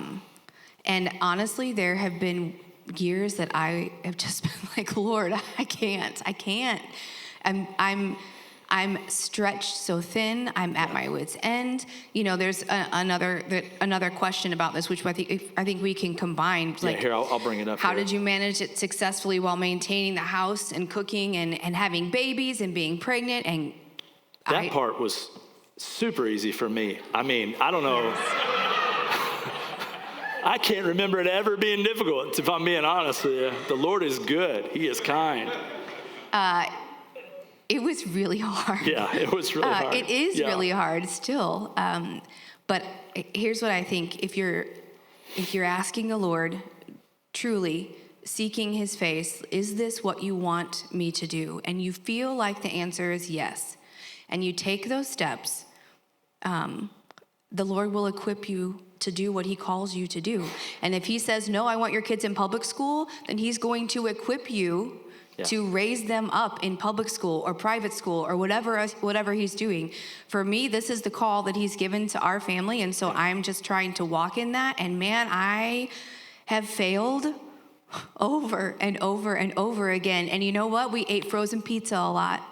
And we didn't have everything looking pristine all the time. But I will also say, if you actually want practical advice, I'm not going to go into a lot on here because it's not for everyone, but chores and making your kids contribute and do these things is essential, I think, to being able to accomplish them. You raise them to be contributors in your household to help you do the cooking and the cleaning. And I mean, not that you abdicate as a mom, right? But like, being... I don't think we ever could have survived it had we not approached our life like we are 8 people creating what happens in this home, right? Like, we're not 2 adults and the kids do whatever they want and we try to make their life as comfortable as possible. No. Like, we're not trying to prepare them for a life that doesn't exist, right? Their life when they leave our house will not be as comfortable as possible. And so, giving them chores. I mean, there are times when you're like, okay, I can do this because Carson's going to make lunch for everybody. I can do this because Kenna's chore is cleaning the table after lunch and I don't have to do this, right? I can give my attention to this kid who needs this thing because we're doing this together. And there are times when I do the dishes, so this kid doesn't have to, even though it's their chore. That's right. Because they're slammed. So like, we serve each other, we love each other in the midst of that. And I would say, just like when you have babies, you need to just expect it to be hard. You need to expect to bring them along and bring them into everything. And if you find a foolproof way to have infants and toddlers and not have chaos, I would like to know what it is. Yeah, for sure. Yeah, I think another thing too, I mean, you probably were going to hit on this, but like, as your kids get a little older, they can actually help with some of the education with the younger ones. Like, please understand this, right? I don't know how many times I've been like, hey, please give your sister her spelling test. It's the easiest thing in the world. Can this child read words to this child? Yes. Can he then see if this child spelled those words correctly? Because he could read those words, he can do that, right? And so, like, they can help them in that. I mean, I can tell you right now, like, Carson could help Cohen and Kenna with math that I couldn't help them with because you were the math person. I mean, they get to like 3rd grade and I'm like, hey, I'll never help you with math again. I'm sorry. Don't ask me. I'll teach you to do some other stuff, right? But seriously, it's just not my thing. But like, they can actually help them do that. And I think like there's a huge value in that, because not only is it helpful to mom and dad, but like when kids start teaching other kids stuff, you're nodding your heads, like I think there's some statistic. It's like we retain this much when we hear, this much when we see, this much when we do. And it's like 90%, we retain like 90% when we teach something. When we teach something. Like, I have never known more about the minor prophets than I do right now. Do you know what I mean? Because I'm like teaching it. I'm like giving it to you guys on Sunday morning. And so I'm like, I'm so locked in. The same thing happens with our kids, you know? Yeah, and I would say, like, I do have opinions about education, and if you're going to homeschool your kids, there's a difference between farming all the work out to your kids, which I have strong feelings is not right. I'm choosing to homeschool them, and so I need to be the one who is bearing that burden. But our kid, like, we are creating a culture in our home where we help and serve one another. And so that's what we're going to do if we have capacity to help. And our kids do that. Hey, you know what? I see you're busy. I can answer this math question. And those are the kind of men and women we want to raise, who see a need and meet a need. Yeah, it's not abnormal for one of our kids, as one of our kids to go, hey, I got it. I'll tell him. I'll show him. I'll do it. You know what I mean? Like, we just have developed that where they understand, like, hey, if I'm doing nothing and she's clearly overwhelmed with 3 kids asking for help, like, we just jump in and help, you know? So that's it. But if you have actual questions and want to sit on my couch and talk about specifics, come over. Yeah, teach your kids to cook too, man. That's awesome. Carter's cooking some just fire stuff right now. Okay, next one. How do we encourage our children to not fight all the time and love one another well? Again, such an authentic question. Raise your hand if you've ever. Okay, all right, some of you are not telling the truth. That's okay. So here's what I want to do. I want to run this question literally through that 4-part kind of thing, like foundation, culture creation, instruction, discipline, right? This is what we want to do. So we take this question, let's talk about foundation. So our kids often mimic what they see and hear. I'm imagining if you're asking this question, your kids are not teenagers maybe, or maybe they're close to it or whatever, but they're probably in that middle part, right? Our kids often mimic what they see and hear. So the first question as we think about foundation, like assess how you're loving each other. Are they seeing that from you? Like, are you bickering and fighting in front of them? Assess how you're loving the kids. Like, when they ask you a question, are you constantly quick to be annoyed, to be frustrated, to be angry? Do you huff at them and... Yeah. What is it? Oh my gosh. One more question. I can't even stand it right now. You know, and listen, we all get there. Like, if that's you, like, it's not like, oh, don't move forward. If that's you, just go to your kids and go, hey, listen, I'm really sorry. I've been like super quick to be frustrated and annoyed with you. And I'm really sorry. I just want to repent to you. Please forgive me. I want to turn toward the Lord in this, right? That's a helpful thing. But assess how you're doing those things. Assess how you're loving Jesus openly in your home. Are they seeing from you what you wish you were seeing from them? Do you know what I mean? And then we move to culture creation, right? So have you had the family meeting and set the expectations? Do your kids know what it looks like to love one another well? Because if you're frustrated that they're not loving one another well and they don't know how, they don't know what that even means, well, it's kind of not fair, is it? You know? Do they know what it looks like? Do they know what the expectations are? Do they know why they shouldn't be fighting all the time? Like, I know we could just assume, well, all kids know they shouldn't fight all the time. All kids don't know that, actually. Like, some kids know that, and some kids have absolutely no idea. Some kids would just prefer to be fighting all the time, asserting their dominance over anyone they can, right? Yeah, we talk about a culture of honor a lot with our family and in our home. And so that is a question that we will ask, like, is there a culture of honor right here in the way that you are treating each other? And if we're seeing that that's not the culture of our home right now, then that is where we start. We need to address it. We need to have another family meeting, and we need to talk about why is this important? Because these are image bearers of God, because they are valuable and they are precious and they are gifts to our family. Your brother, your sister, they are gifts to you, to us. And so we need to treat them in such a way that demonstrates that. Yeah. We use that term culture of honor. You might use the term golden rule with your kids.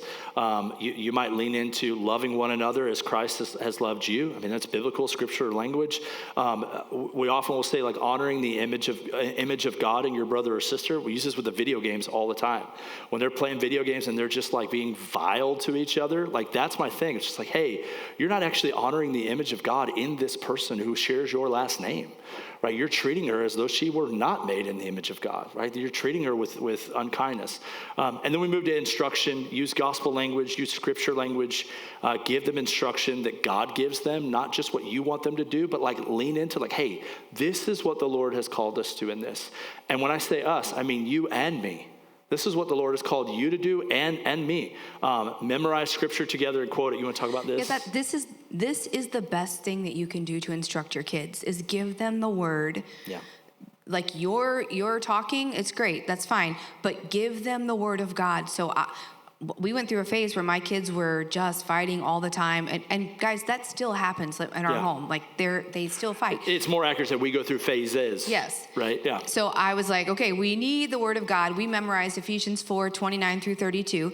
We quoted it together. We learned it verse by verse, and it's just about the guarding your tongue, the words that you use to talk to each other, and then the way Ephesians 4:32 says, "Be kind to one another, tender-hearted, forgiving one another, as God in Christ forgave you." And I quote that all the time to my kids. Like 2 days ago, I left the house and it was the last thing I said to them. Hey, I'm leaving. Please do your homework. I'm going to be back. Be kind to one another, tender-hearted, forgiving one another as God in Christ forgave you. Okay, Mom, we know. Yeah. But it's that, give them the word, give them that as their instruction. And then you have something to come back to. Are you forgiving? Are you being tender-hearted? This feels like you're being hard-hearted towards them right now. Mm-hmm. So you have something to go back to with your instruction and say, hey, this is what the word says, and this is how we're not doing it. Yeah, and by the way, Scripture has already told you that this works, right? We go to 2 Timothy 3, all Scripture is God-breathed, and it shows us what to believe, what not to believe, how to live, how not to live, right? God speaks to all these things, and so we can give them to our kids. Also, don't tell your kids how you would prefer they act. Tell them what God requires of them.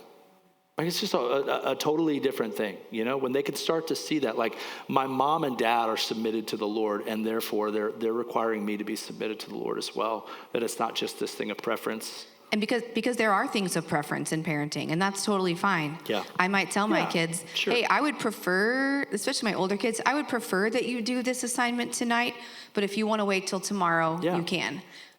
And then they have freedom, and they can do what I ask or not, and that's totally fine. But it needs to look different when it's thus saith the Lord.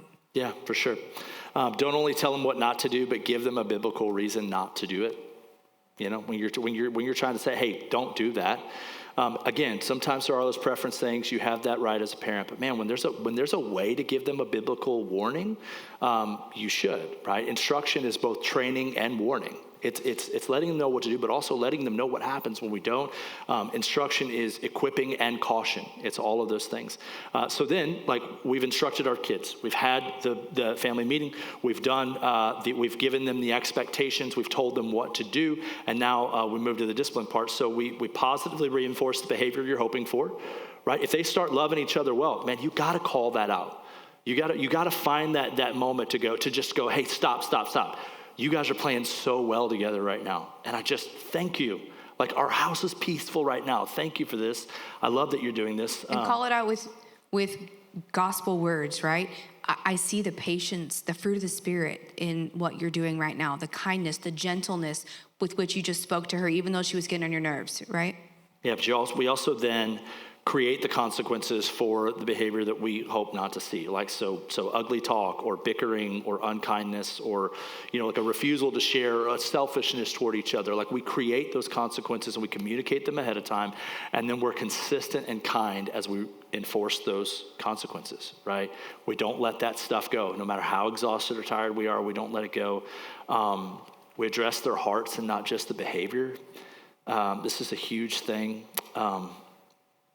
It's not just, hey, you did this. It's, hey, can we talk about what's going on inside your heart right now that you would speak to her that way or that you would treat her that way? You want to talk about getting the whole story. This is a big part for you. So it's so much faster just to be knock it off, go to your rooms.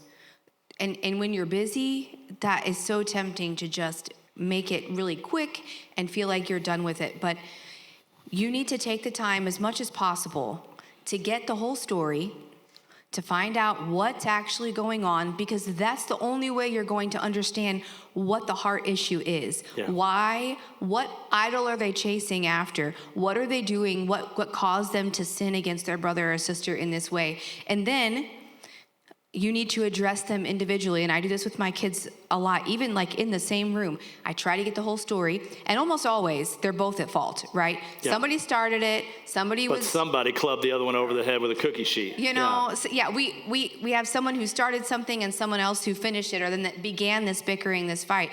And so I address each person individually and sit and say, okay, this was your sin. I see you began this because you were selfish, because you had already had your turn, and when someone else asked for their turn, you refused. You were not, and then again, Scripture says, let each of you look not only to his own interests, but also to the interests of others. It doesn't sound like you were looking to the interests of others. And then you'll get but she, whatever, but he. And then I stop and say, listen, I know that there was sin over here, but I'm addressing you. We're not going to make excuses for our sin. We're going to call them out, confess, repent, and then move on in grace. So like addressing one kid in their sin and just calling that out without excuse. The way that you spoke was unkind. There's no, but I, whatever, this was wrong and it's sin, and this is the consequence. And then to this child, sometimes in the same space, you did not start this, but you responded very poorly, not in gentleness, not in kindness. You were not long-suffering. You instead lost your temper and yelled, or whatever it is. And so this is your sin. This is where you need to grow. And I tell my kids that this is where I see that you need to grow. Yeah. You need to grow in not being selfish or not being quick-tempered or whatever it is. They both have sin. Address it equally, because the sins are both sins. And then you can move on and nobody feels like they've been slighted. Yeah.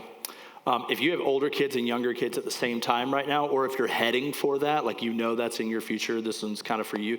So older kids, we're going through this right now, have been there for quite some time. Older kids are annoyed by younger kids. This happens. It's normal. Right? It's just normal. And I often find that older kids have completely lost the memory of how annoying they were to the people who were older than them. Right? They're like, no way, I was never that annoying. And I'm like, you were twice as annoying as that one is. So they're annoying. It's part of growing up. So we have taken to talking to the younger kids about how not to annoy and frustrate. That's not wrong. Like, I'm not saying like, hey, your personality is terrible and you're annoying to them. I'm just saying like, hey, here are some ways that you can avoid making them feel this way, right? In fair ways, right? So we talk to them, we call them up into maturity. But on the other side of that, we talk to our older boys especially about patience, about grace, about understanding. We talk to them about their influence. So we're calling the younger ones up into maturity, but we're calling the older ones up into leadership, right? I've had these conversations with my boys where it's like, okay, now your role is different than it was before. Now I need you to be shoulder to shoulder with me as we invest in these children.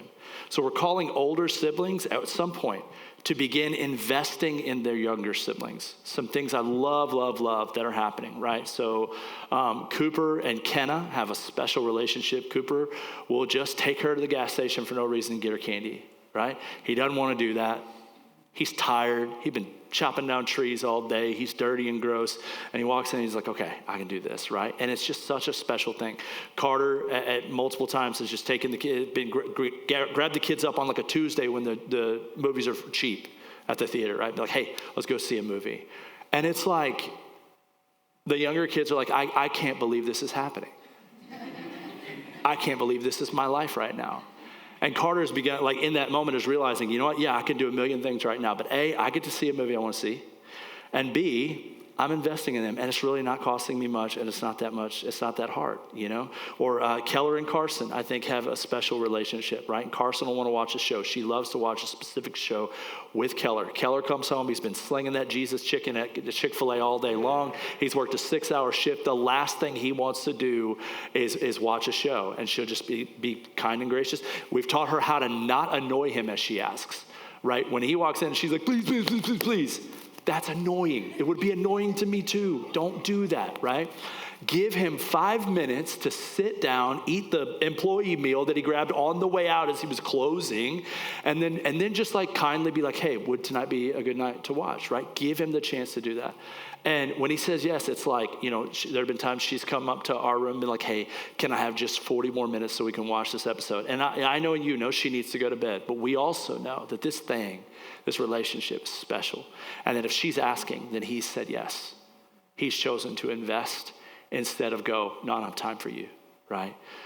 Some of that is just absolute miraculous. It's like, man, we're not going to take credit for any of that. Like the Lord has just done this. But it also has been just this consistent thing of like, hey, you're now kind of with us in this.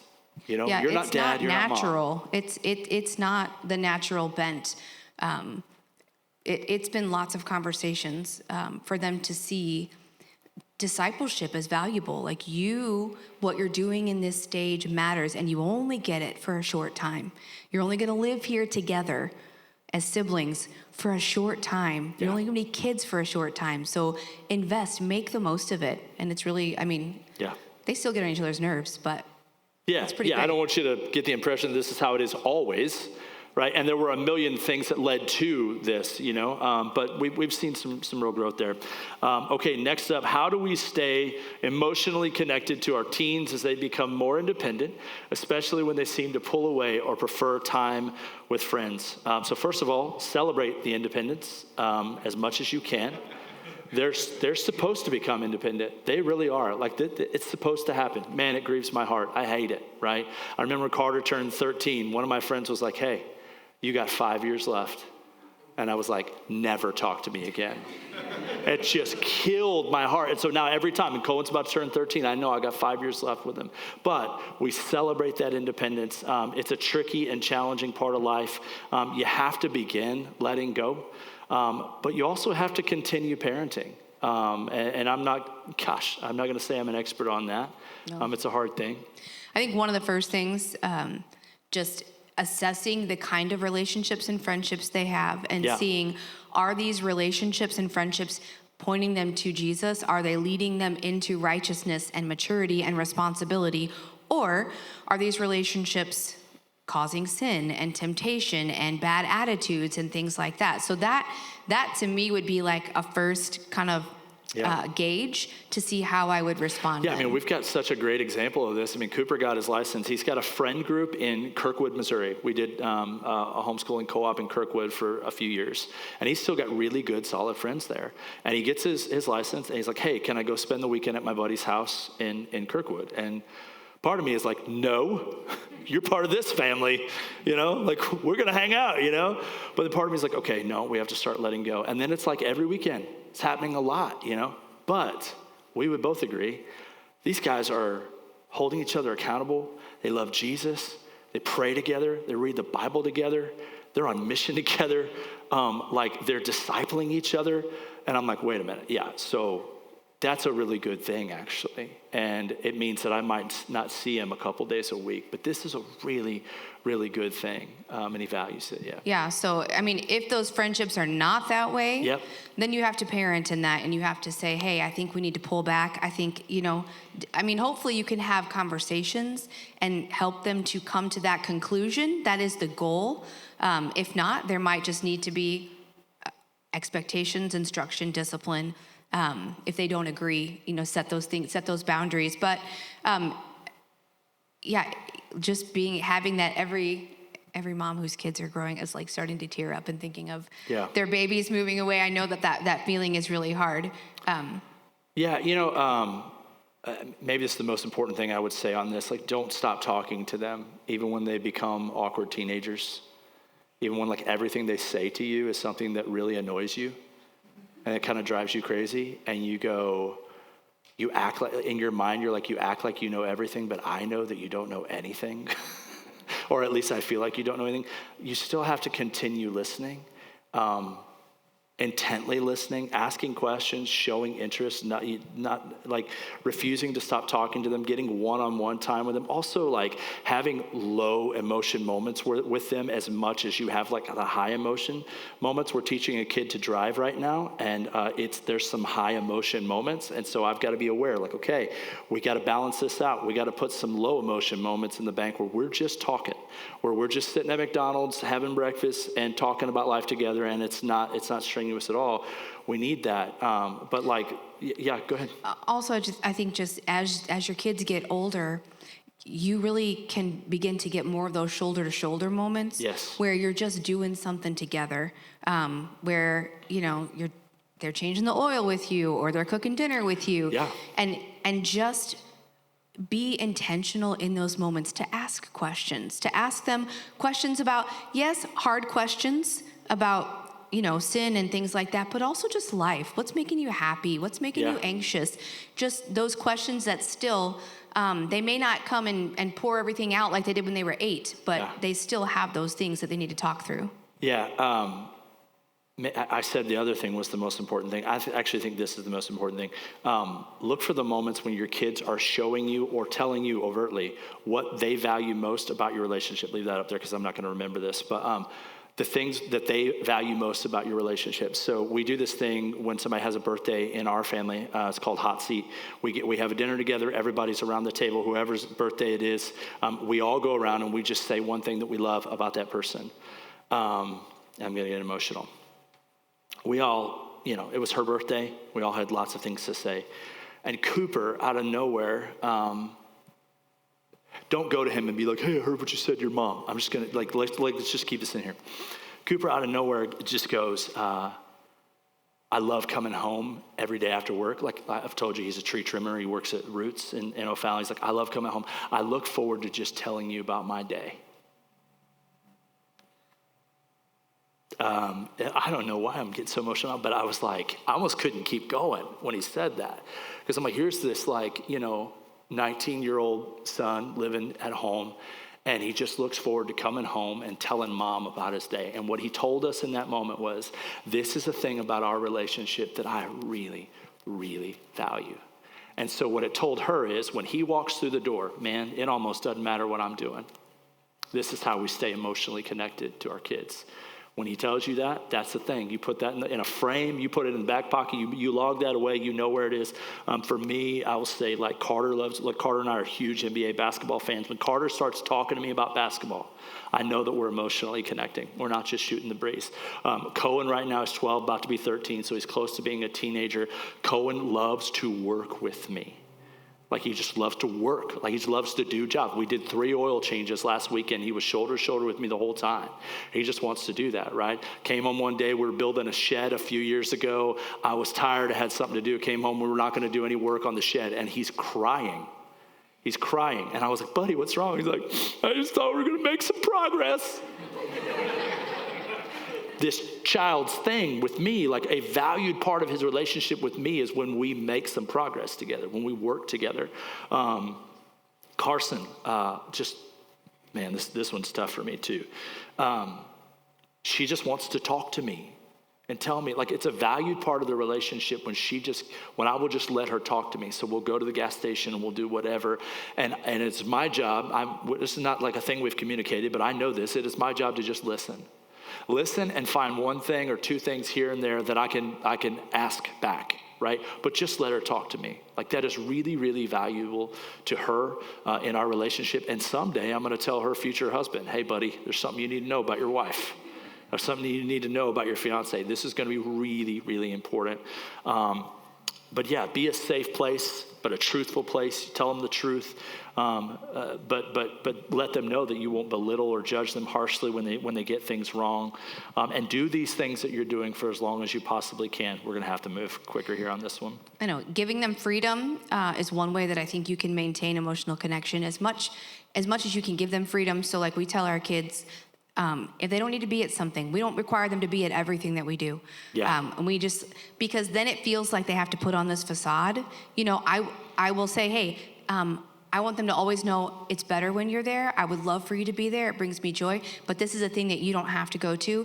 And then I can't get mad at them if they don't go, right? You have to let it go and be okay with that. And then there are those things that I say, hey, this is really important to me. Just like you would to an adult, guys, right? This is important to me that we're all there together doing this. Can we find a time? Can we make this work so that you can all be there? Treating them more like an adult, giving them freedom in those things, makes them feel like they have an actual relationship with you. That's a growing, more adultish relationship, which is what they're looking for in this season. Yeah. All right, I'm going to move us to the next one. We have friends. That's a good place to start. I'm so happy for you. You got some friends. We have friends whose child is very unruly. He's sneaky, doesn't listen, wants to play scary games and boss our child around. We love these friends, but I'm finding it difficult to enjoy being with them, knowing my child has run off somewhere with theirs, who I don't trust. How would you go about settling boundaries, and how would you teach your child right and wrong to prepare them? Is it okay for them to play as long as we're checking on them? Am I a helicopter parent who just needs to relax? Again, such an authentic question. Thank you. This is real. 4 questions, in fact. We're going to answer all of them very intentionally. Let's address the boundaries. I'll let you go first. So I think this goes back to what we talked about earlier, so we don't need to rehash the whole thing, but this is a great opportunity to have conversations with those parents, with those friends. This should be something that you can do together. It doesn't have to be confrontational. You need to be able to say, hey, this is what I'm experiencing. Can we talk about this? But also, we talked about okay, you say the other kid's bossy. Maybe it's because your kid is taking all the toys. You need to be willing to hear hard things about your kid too when you have these conversations. So I would just say go into that prepared to maybe say some hard things and ask for some things, but also to be hey, is there anything that's happening with my kid that you think we need to address to bear make this with work? one another in love. Exactly. And that's going to make it an easier conversation when you're willing to give as well. And then I think you're asking the question, what are the potential pitfalls or negative outcomes here, right? If we just let this go as it is, what are the pitfalls and negative outcomes? Let that determine your boundaries, right? Maybe no screens if you're connected to, or if you're concerned about certain content, right? If there's content happening in that house and you're I'm concerned about that, the rule's just got to be, okay, if we go over there, it's just no screens. We're just not going to do that. And maybe you're talking with the parents about that. Also, you're asking, what's the maturity level that your child has demonstrated to you? If you're asking this question, you're my child is really immature. That's good for you to know that. That's an assessing factor. But if you feel your child has really shown themselves to have grown a lot and be able to handle some stuff, maybe you just go, okay, is this an opportunity for growth? I'm not telling you that it is because I don't know, but it may be something that you're weighing. Yeah, that you can talk about ahead of time. You can talk about prepare your child. Hey, here's some things that might come up. And again, if you're this could be dangerous, you need to assess the risk level. If it's I think that this kid might show my kid something highly inappropriate, you got to set a boundary. It needs to be, hey, we're not going to watch any screens while we're playing with this friend. But if it's this kid plays a little rougher than my kid, maybe we can just give some language to this, which is what I would probably say.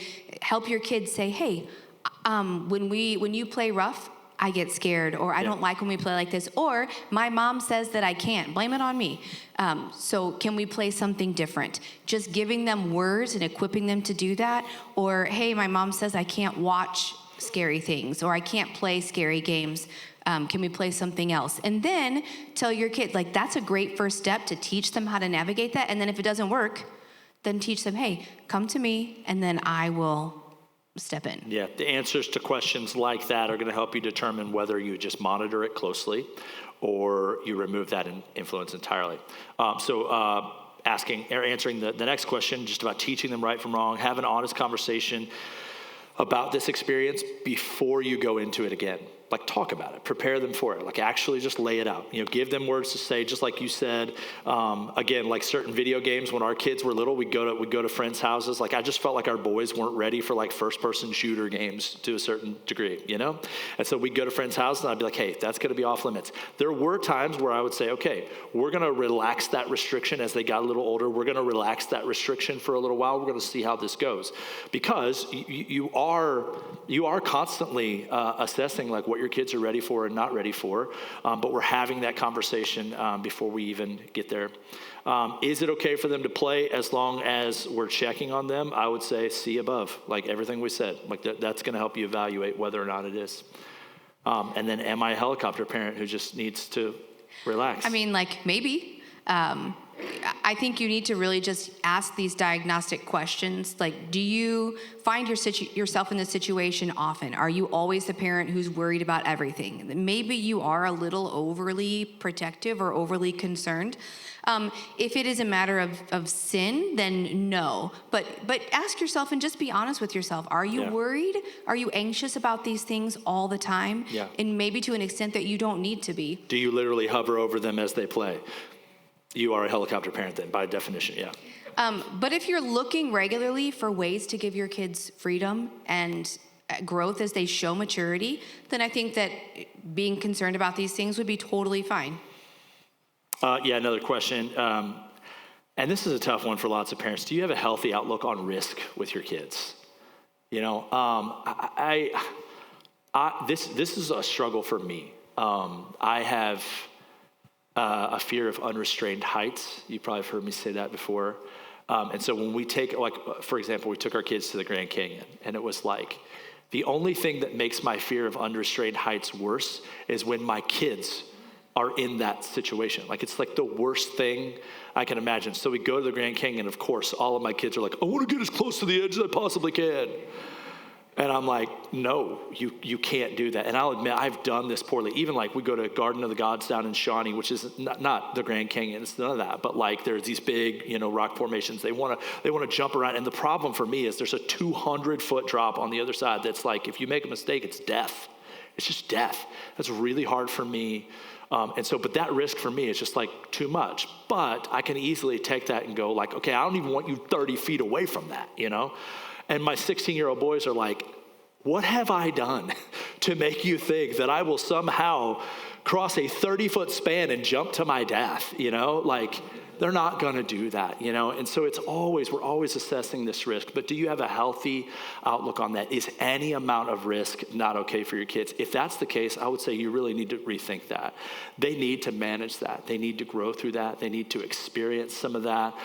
Best case scenario, they experience it with you right there to help them. But some of it is okay. But again, I'm not saying that is the end all be all, that you should do whatever just because it's risky. I actually think we can skip that one and move to the resources. Okay. Great. I could tell you don't agree, and I appreciate that. I'm She's fine. such a good wife. This last question, or this last piece of that. Are you able to differentiate between real and present danger and discomfort or inconvenience, right? Is it actually truly a danger to your kid, or does it just make you sick inside? Does it just make you feel that way, right? Yeah, we want to raise kids who are brave, and that requires facing risk, right? You can't really be brave if there's no risk. Yeah. So training your kids to deal with those kinds of things is really important, but you don't want to put them in a situation where they're going to get really hurt or fall into sin or be scarred. Like, you have to find that line of what is really just, this is uncomfortable and now I have to deal with it. Like, honestly, I probably have a higher risk tolerance than a lot of parents, like just for like playground play. I'm the mom who lets my kids climb up on the roof and jump from roof to roof. And I kind of feel like if you're gonna break your arm, okay. If you're gonna die, no, right? So like that's kind of, Yeah. that's really how I feel. Like I want them to be brave and try things. Not everybody has to feel that way. That's totally fine. But I think just kind of that idea of can we let them experience some things with us walking alongside them in a way that's going to not scar them or really hurt them, but it's just going to help them to grow in that resilience. It's so funny how different we are in this. I mean, I'm thinking like we went to Myrtle Beach and she and Carter wanted to do this like carnival ride, which those two words together immediately, I'm just like, that's a no. It's a carnival ride, right? Anyway, it's like a carnival ride where like, they get in this sphere and it's, attached to two rubber bands that go, 1,000 feet in the sky or whatever it is. And she and Carter are like, we want to do it. And I'm like, I do not want you to do it. Because she looks at it and she sees all the times that it's gone right. And I see the one time that I saw on Facebook that it didn't go right and everybody inside it died. And I was like, we don't have to do this. Ultimately, they did it and it was great. It was so fun. And I'm sure you thought it was so fun. And I was just like, okay, I need to be able to assess this well. Okay, hey, I want to go through some resources that we have for you out in the lobby at Guest Central, but also at Kids Checking. You may have seen this, maybe you haven't. I know, like, you are our people. You're not guests, you're not visitors. And so you may see these things and think, well, that's just for other people. This is a small resource by Paul David Tripp based on his book called Grace-Filled Parenting. It's really, really good. Just grab it, take it home and read it. Also, you've seen all of these books out in the lobby at Guest Central. I don't know if you even know this. I kind of feel like we need to do a better job of communicating this. On the back of every book out there is just a little QR code and a price tag. If you scan that QR code, you will literally be able to just buy this book right there. You don't have to hand anybody cash. You can just do it from the app. It'll take you to a link. You can buy it without interacting with anybody else, literally. And I'm telling you right now, at any point you want one of these books, just pick it up, scan it, pay for it on your phone, take it home. We don't even need to know that it happened, right? This is a book called Family Worship by Don Whitney. We talked about this. We talked about all of these books last time, but it's really just a small, you see how small it is. You'll finish this in a day. It's just a small practical guide to just like worshiping Jesus together as a family. Really good. Shepherding a Child's Heart. This is where that circle of blessing comes from. It's Ted Tripp. Again, you can just, the same thing for all of these. This is a book that we've come back to over and over and over. Age of Opportunity, Ted Tripp's brother Paul David Tripp. This is really geared toward, it's a biblical guide to parenting teens. So if you're going through the muck and the mud right now with your teen, this is just a really good resource, and we'd love for you to pick it up. And then last thing, we revamped our family discipleship guide. It's kind of all over the building. You'll see it in multiple places. Just take it. Like, I don't want you to think, well, I'm not going to take that home. We want to have that for people who just show up and need it. We really just want you to take this. We want you to have it. Specifically, like, this is like if you have kids who are younger than teenagers. There's, we talk about discipleship dates and family worship and rhythms of life with gospel purpose, all of that on this. It's more geared like if you've got kids in that stage of life, but I think it's really helpful and something that can help you. Gina, can you bring me that beautiful wooden bowl full of names so that I can give some books away?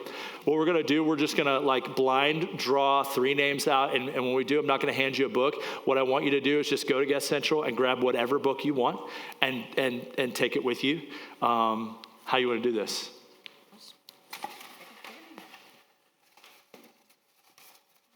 No idea? Okay. Ty Smith. There we go. Grab one on your way out. There we go. You got one? Okay. Ryan Harper. Man. If these are all men, I promise we have nothing to do with this. They are. Scott Welts. All right. So if I said your name, grab a book at Guest Central, and I hope that it's helpful to you. And hey, it doesn't necessarily have to be a parenting book. Maybe you're going to grab What is the Gospel? Maybe you're going to grab Praying the Bible, whatever it is. Or maybe there's just one you haven't read and you've read all the others, and that'd be great. If you have more questions, you can just text us. We're not going to do this again, but... Yeah.